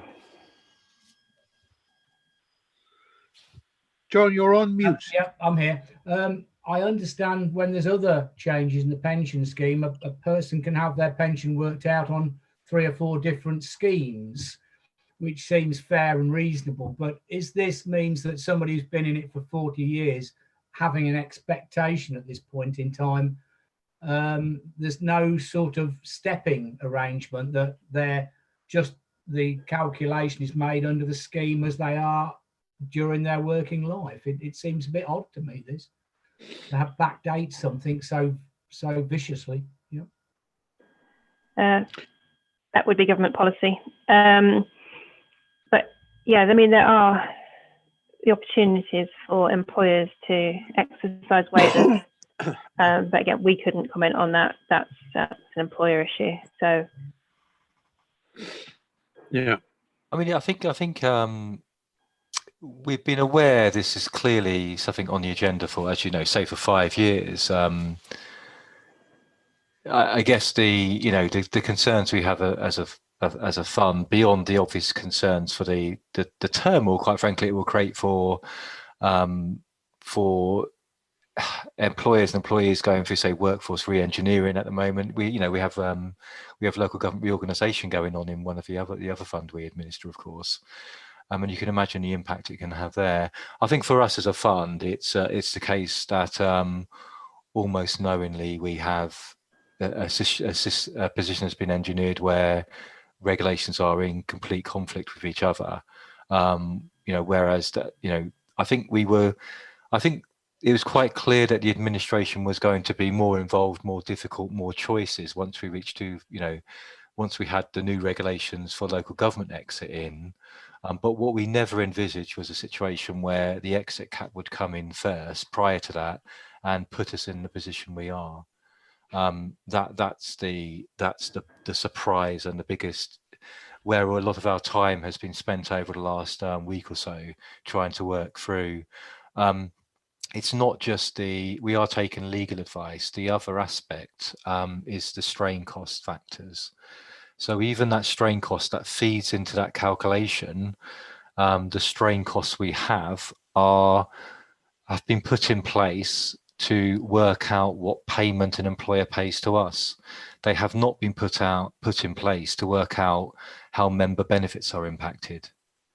And now they need to be used for that purpose, and therefore they cannot be used in the state they are. So alongside the legal advice, we're also getting some changes made to our strain costs themselves. So it's a bit of a mess, but we're completely aware of the due process we're following in order to be able to administer benefits over this interim period. Thank you for that, Mark. And yes, well done you. Any other questions or comments? I'm not seeing any more hands up. So, Joe, was there anything you wanted to add to that? No, if you're happy with that, that's good for me. We're being asked just to note the content of the report. Chair, Yes. sorry, I did raise my hand, but I don't know what my PC is doing or not doing. There was no raised hand, Barry, sorry. Okay. But carry on. Carry on. Just wanted to make, again, it's just a comment because it sounds like government are just going ahead with it, but the fact that there's no index linked, I can see on page 145, there is talk that under secondary legislation, the government can raise that 95k cap, but it's just a comment that really it should be index linked. We shouldn't have to rely on government deciding to up the maximum figure. Yes, reasonable comment, Barry. And I think that, my earlier comment really reflects what Mark was saying, that, we've been presented with conflicting regulations. And, that really puts us in a iniquitous position. And yeah, let's hope that we can get some clarity on this. So thank you all very much for your comments. And we've noted that report, and we'll move on to the next agenda item, which is agenda item 13. And this is Michelle. Would you like to introduce this, Michelle? Yes, thank you. So this report contains details of the latest risk review that's been undertaken. So if you look to section 2 under 2.1, there's been no risks that have been added or removed from the overall risk register, but just 3 risks that have been added for more clarification, just to make them a little bit stronger. So as you can see there, the cyber training one has been updated just to make it clear that it's an annual training programme for officers, just to demonstrate that obviously things in this world are changing continuously and that we will be kept up to date with that.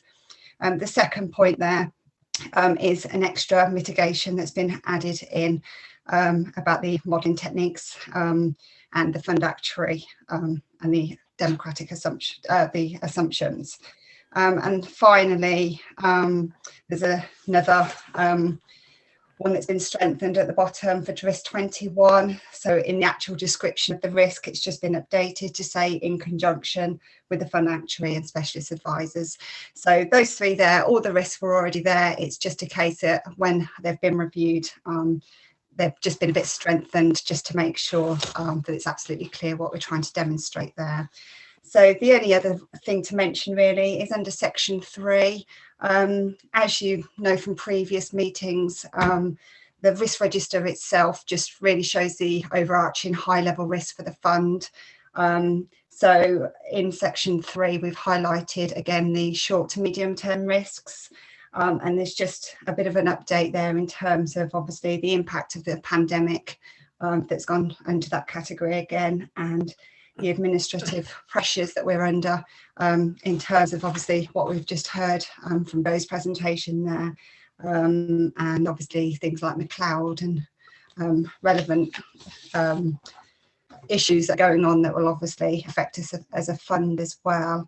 But apart from that, we've made no material changes to the risk register, so it's just a case as if anybody's got any comments or anything to add, we'd be happy to take them away to have a look at them.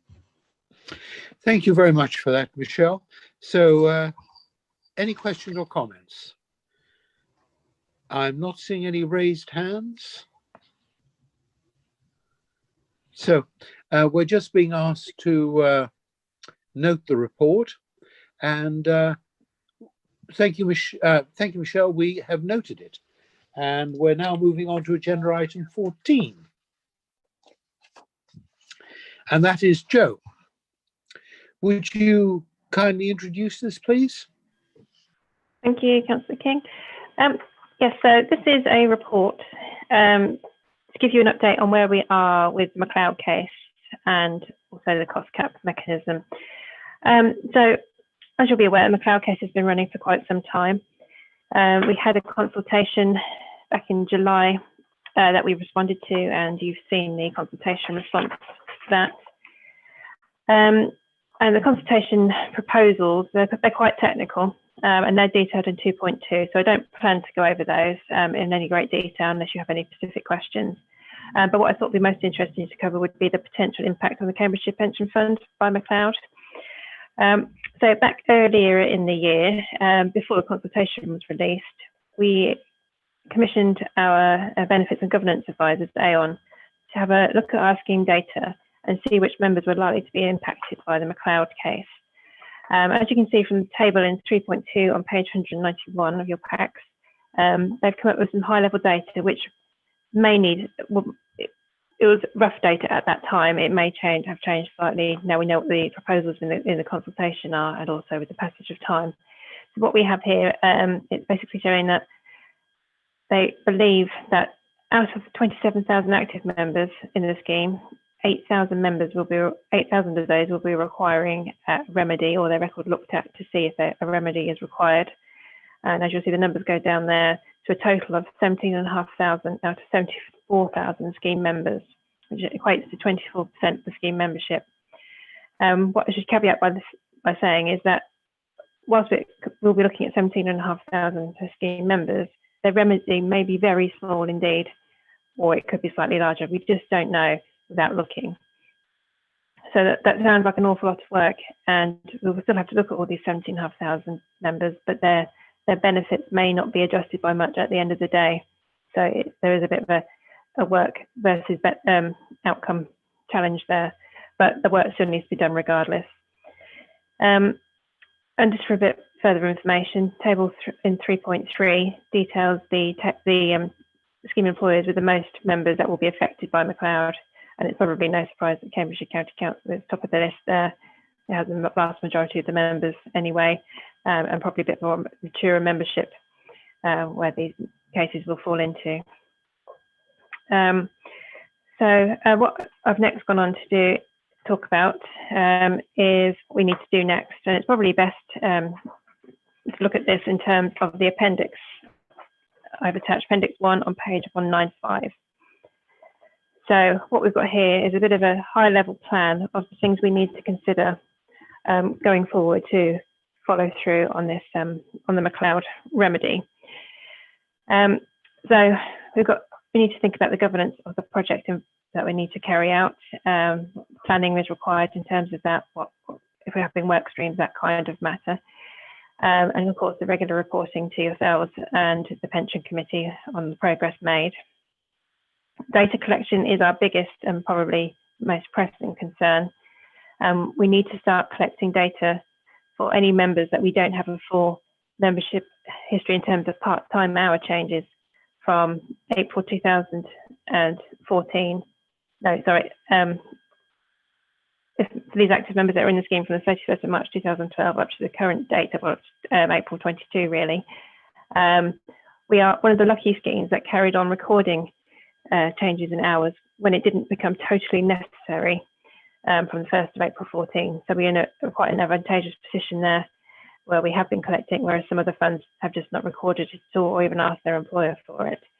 But what we aren't completely sure of is we've got every single hour change that's ever happened for every scheme member that will be affected. So we do need to go back to the employers and find a way of making sure that our data is correct so that we can accurately work out the effect of the remedy. I believe Corey is starting work on that project quite soon, and it's going to be quite a massive undertaking. There are lots of scheme employers, lots of scheme members that will be caught up in this. We also have some challenges, and these were noted in the consultation response around some employers no longer existing in, for us to be able to contact with them with regards to part-time hours. Some employers would have destroyed their data in accordance with data retention policies going back over 7 years. They would have destroyed that. The chances are that they have done that. So we've asked in the consultation response with regard to how much support we're going to, or how we should proceed with when we come up with these kind of situations. Are we supposed to fill in the blanks or press the employer to fill in the blanks? What if an employer refuses to engage with us with regards to the collection of data? So there are quite a few issues around this, and it will be quite a massive undertaking, particularly comparing it against the data we hold already. Moving on to member communication and employer engagement, this will be a massive piece of work also, not least with collecting data from the scheme employers, getting them geared up and ready to do that, and using a suitable mechanism to do that as well. There's also the communication with scheme members, which need to be as simple and as clear as possible. How we need to change annual benefit statements, that was also a feature of our consultation response, concerns around that and making but in attempting to keep annual benefit statements simple, yet having to record more information because of the remedy. So we are hoping and we are sure that the Scheme Advisory Board will be assisting funds with how to move forward with this work, considering every fund in the country will be going through the same motions. So hopefully there'll be some good support there. Then we'll also have issues with staff training. That will be heavily dependent upon the resources we get from our administration system requirements, as in terms of how much of this is going to be automated, whether we will be running individual calculations, bulk calculations. Certainly bulk calculations will reduce the amount of time we're able to take in assessing whether the remedy has had an impact. If it's single calculations, then that could be quite a concern in terms of how long it would take us to address these members and their remedy. Some members will be interested to know what their remedy will be, thinking that they may be in for a bit of a windfall, but the likely impact is probably going to be very small. We've also got concerns around priority orders in terms of which category of membership should we deal with first. Lots of questions, all of which we put in our consultation response and further guidance on. And there's, just to follow through a few minor but still quite technical areas, is we've got some very specific areas where the underpin and the remedy will cause some extra sort of calculations that may or may not be able to be done on system in terms of annual allowance calculations, lifetime allowance, pension sharing on divorce, and transfers out. These could all be quite technical areas which will take us a bit of time to work through. So that is a bit of an update where we are with Mcleod. This was our absolute main concern before exit cap, and now exit caps come in, so it's taken it's just moved backwards a bit, but it will soon become top of our agenda again when we need to start work on this. Happy to take any questions on that report. Thank you, Joe. Any questions?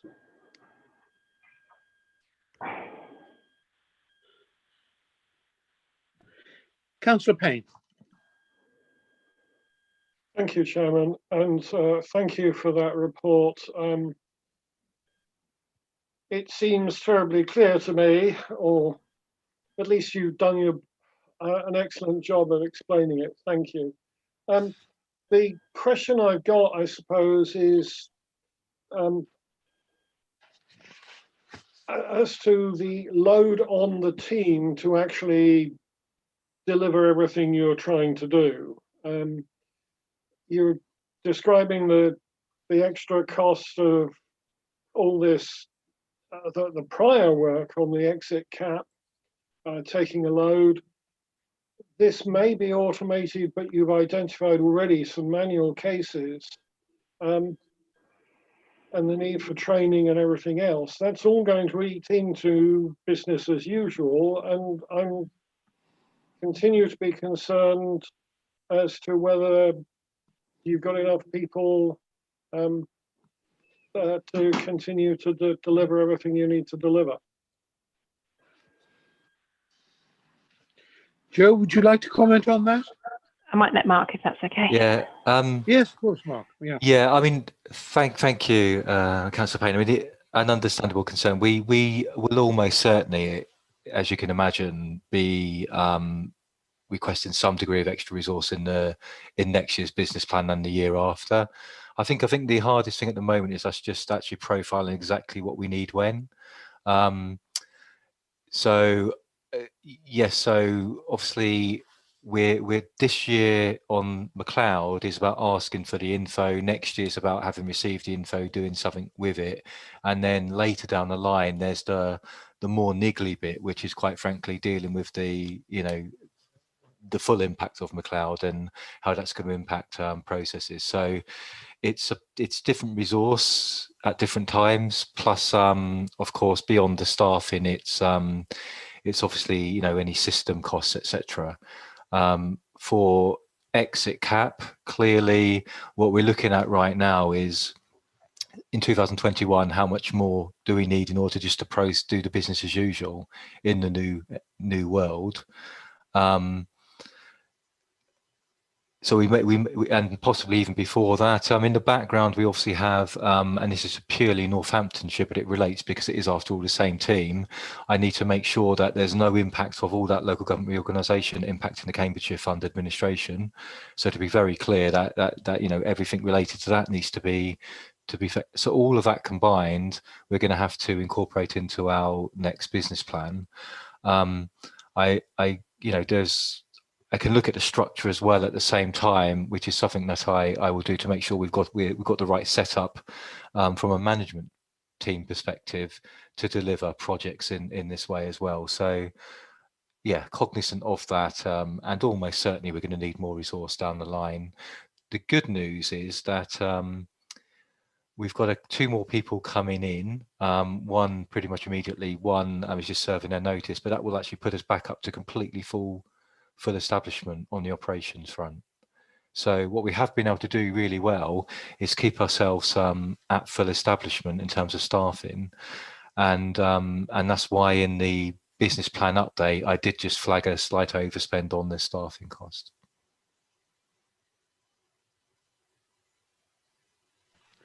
Thank you. Are you happy with that, Councillor Payne? Yes, Chairman, thank you. There's a lot of unknowns, but I have confidence that Mark and his team will ask for the resources when he needs them. Yeah, I can assure you of that. Yes, thank you. Thank you, Mark. Yes, and as you say, there's got to be a lot of prioritising worked into this as well, hasn't there? So we're being asked to note the contents of the report, and I'm not seeing any more hands up. So if we're content, we'll go on to the annual report and statement of accounts. And this is Ben Barlow. So Ben, would you like to introduce this, please? Hello. I will be introducing this report as Ben. Oh, I'm was sorry, unavailable. Fiona. It's okay. I'm so sorry. I didn't think you were Ben. No. Much prettier. Thank you, Chairman. Absolutely, absolutely. So the annual report and statement of accounts is an annual document that we produce every year. Both sections of the document are in line with SIPFA guidance and the code of practice that they issue yearly. In the report, I think I'd like to draw your attention to section 4, the highlights on the statement of accounts. So key items to note are the net decrease on assets for the year was 195 million, bringing the investment assets and total assets down to 2.99 billion. So this is mainly due to the impact of the COVID pandemic in the final quarter. There's been an increase in contributions and benefit payments since last year, and the investment income has decreased from 45 million to 34 million. This was mainly due to a one-off £10 million dividend payment received at the end of 18-19 from one of our pooled investment managers. I think they are the main items to note on the statement of accounts. We have completed our audit for 1920. It went very well. We've received the ISA 260 report from Ernst & Young, our auditors, and the opinion gives a true and fair view of the financial statements, and it's clear from any material misstatements. It's worth noting that the annual report and the statement of accounts have been seen by both Pension Fund Committee and Audit and Accounts Committee, and the annual report has been approved by Pension Fund Committee, and the statement of accounts has been approved provisionally by Audit Committee, ready to be officially approved as part of the County Council's statement of accounts in November. I think that's all I have to say. I'm going to stop there and answer any questions you may have. Thank you, Fiona. That's very helpful. And yes, any questions?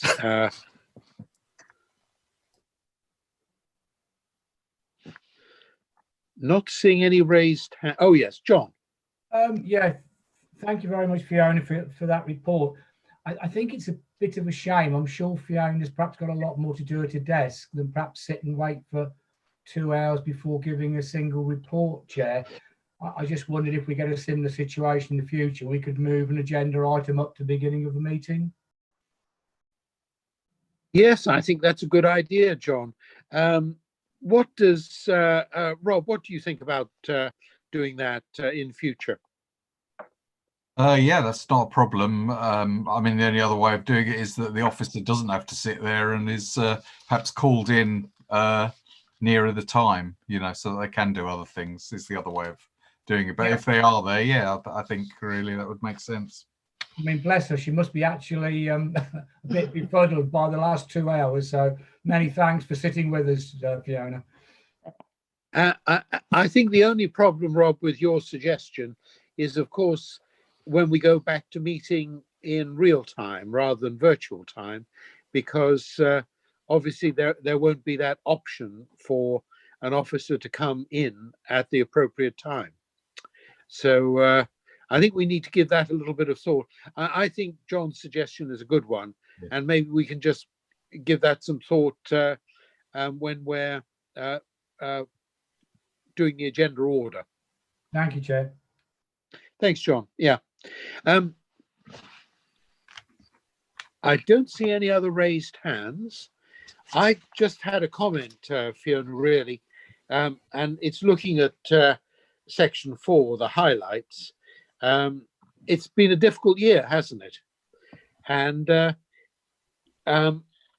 what is your professional opinion of the status of our pension fund going forward?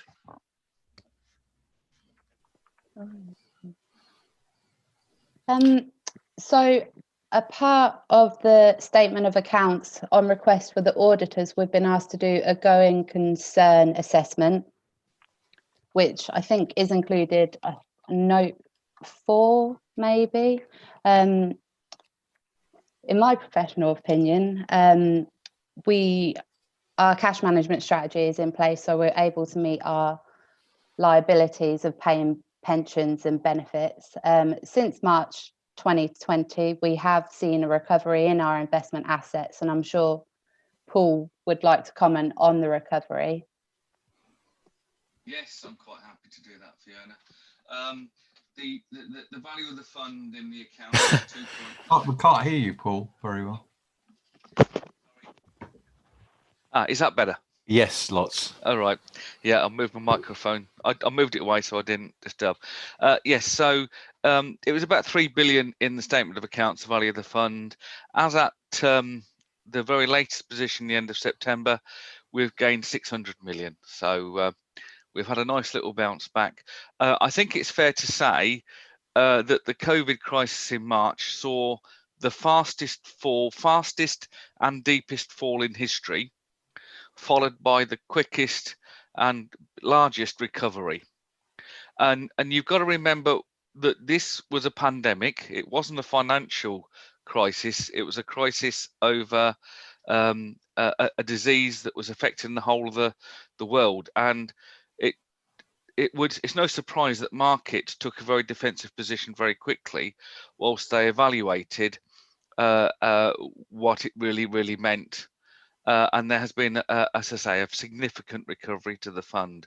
We're not over it, as I'm sure you're all aware. We're going through a second lockdown, but markets are now more stable. And they are not, shall we say, as volatile in their reaction to the news. They're more interested in what's happening with the American election, or the engagement between America and China, or what's happening with Brexit, but to a much lesser extent. COVID's still real. There's still significant liquidity issues in a number of companies or sectors, and indeed there's something that's now called a K-shape. And if you can imagine the form of the letter K, you've got some sectors that are booming, being the upward side of the K, and some sectors, which I'm sure you understand, is travel, hospitality, that type of sector, which is a line of K that's going down. And so there are almost two areas, and there are a number of sectors that really are being hampered, and a number of sectors that are doing very well. And going forward, we will continue to monitor very closely what's happening. Our managers, well, your managers, are very aware of that. We are aware that they've obviously taken very sensible positions. They've taken the opportunity to perhaps dispose of some stock that was perhaps in the K going down, and to purchase the stock perhaps at an early stage before it started to go too far up. But it is interesting that America, which is more than 50% of the world markets, that there's about 8 to 10 stocks there that have really carried America forward. And you'll know those. They're known as the FANG stocks: Facebook, Amazon, Apple, Netbook, Google, and I won't try and name the others, but they are really the market leaders that have really given America a big boost. What's slightly perturbing perhaps is if you take those stocks out of the American index, the rest of the index is fairly flat.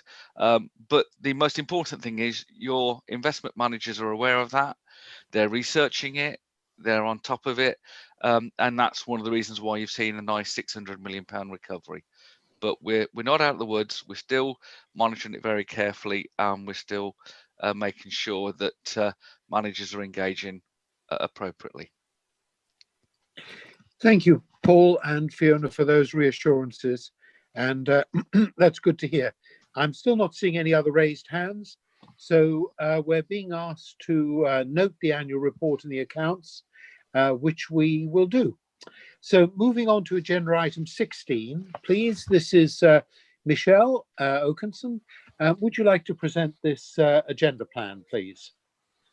Yeah, I've got no further comments to make to the plan unless anybody has any. Thank you. Any comments or questions? I just have one, Michelle. When we were interviewing people for the board, one of the candidates mentioned that we had a legal requirement to approve the data clean policy on an annual basis, and he said that we hadn't done that since 2018. So if that is the case, should we perhaps not put it on the agenda plan? I can certainly have a look into that one and get it on the plan if that's the case. Yeah. Sorry, just a clarity. Are you referring to the committee or the board? Because obviously the well, he was referring, I think, to the board, but if it should be done by the committee, that's fine. But if you perhaps could just look into it, Mark, Michelle, and see if that is the case, because apparently, according to him, it is a legal requirement that we were failing in.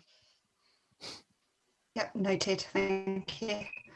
Thank you all. Thank you both very much. Any other questions or comments? Nope. So that takes care of that agenda item. Now we move on to the confidential item. And I'm now required to read out a resolution to resolve that the press and public be excluded from the meeting on the grounds that the report contains exempt information under paragraph 1 and 3 of part 1 of schedule 12A of page 1 of 326 of the Local Government Act 1972. That's a snappy one as well, isn't it? As amended, and that it would not be in the public interest for this information to be disclosed in discussion, as it contains information relating to an individual and the financial or business affairs of any particular person, including the authority holding that information. So is it your will that we exclude the press and public? If you don't agree, please put a hand up. Okay, that is agreed unanimously. So I think at this point we have to ask Val to leave, don't we?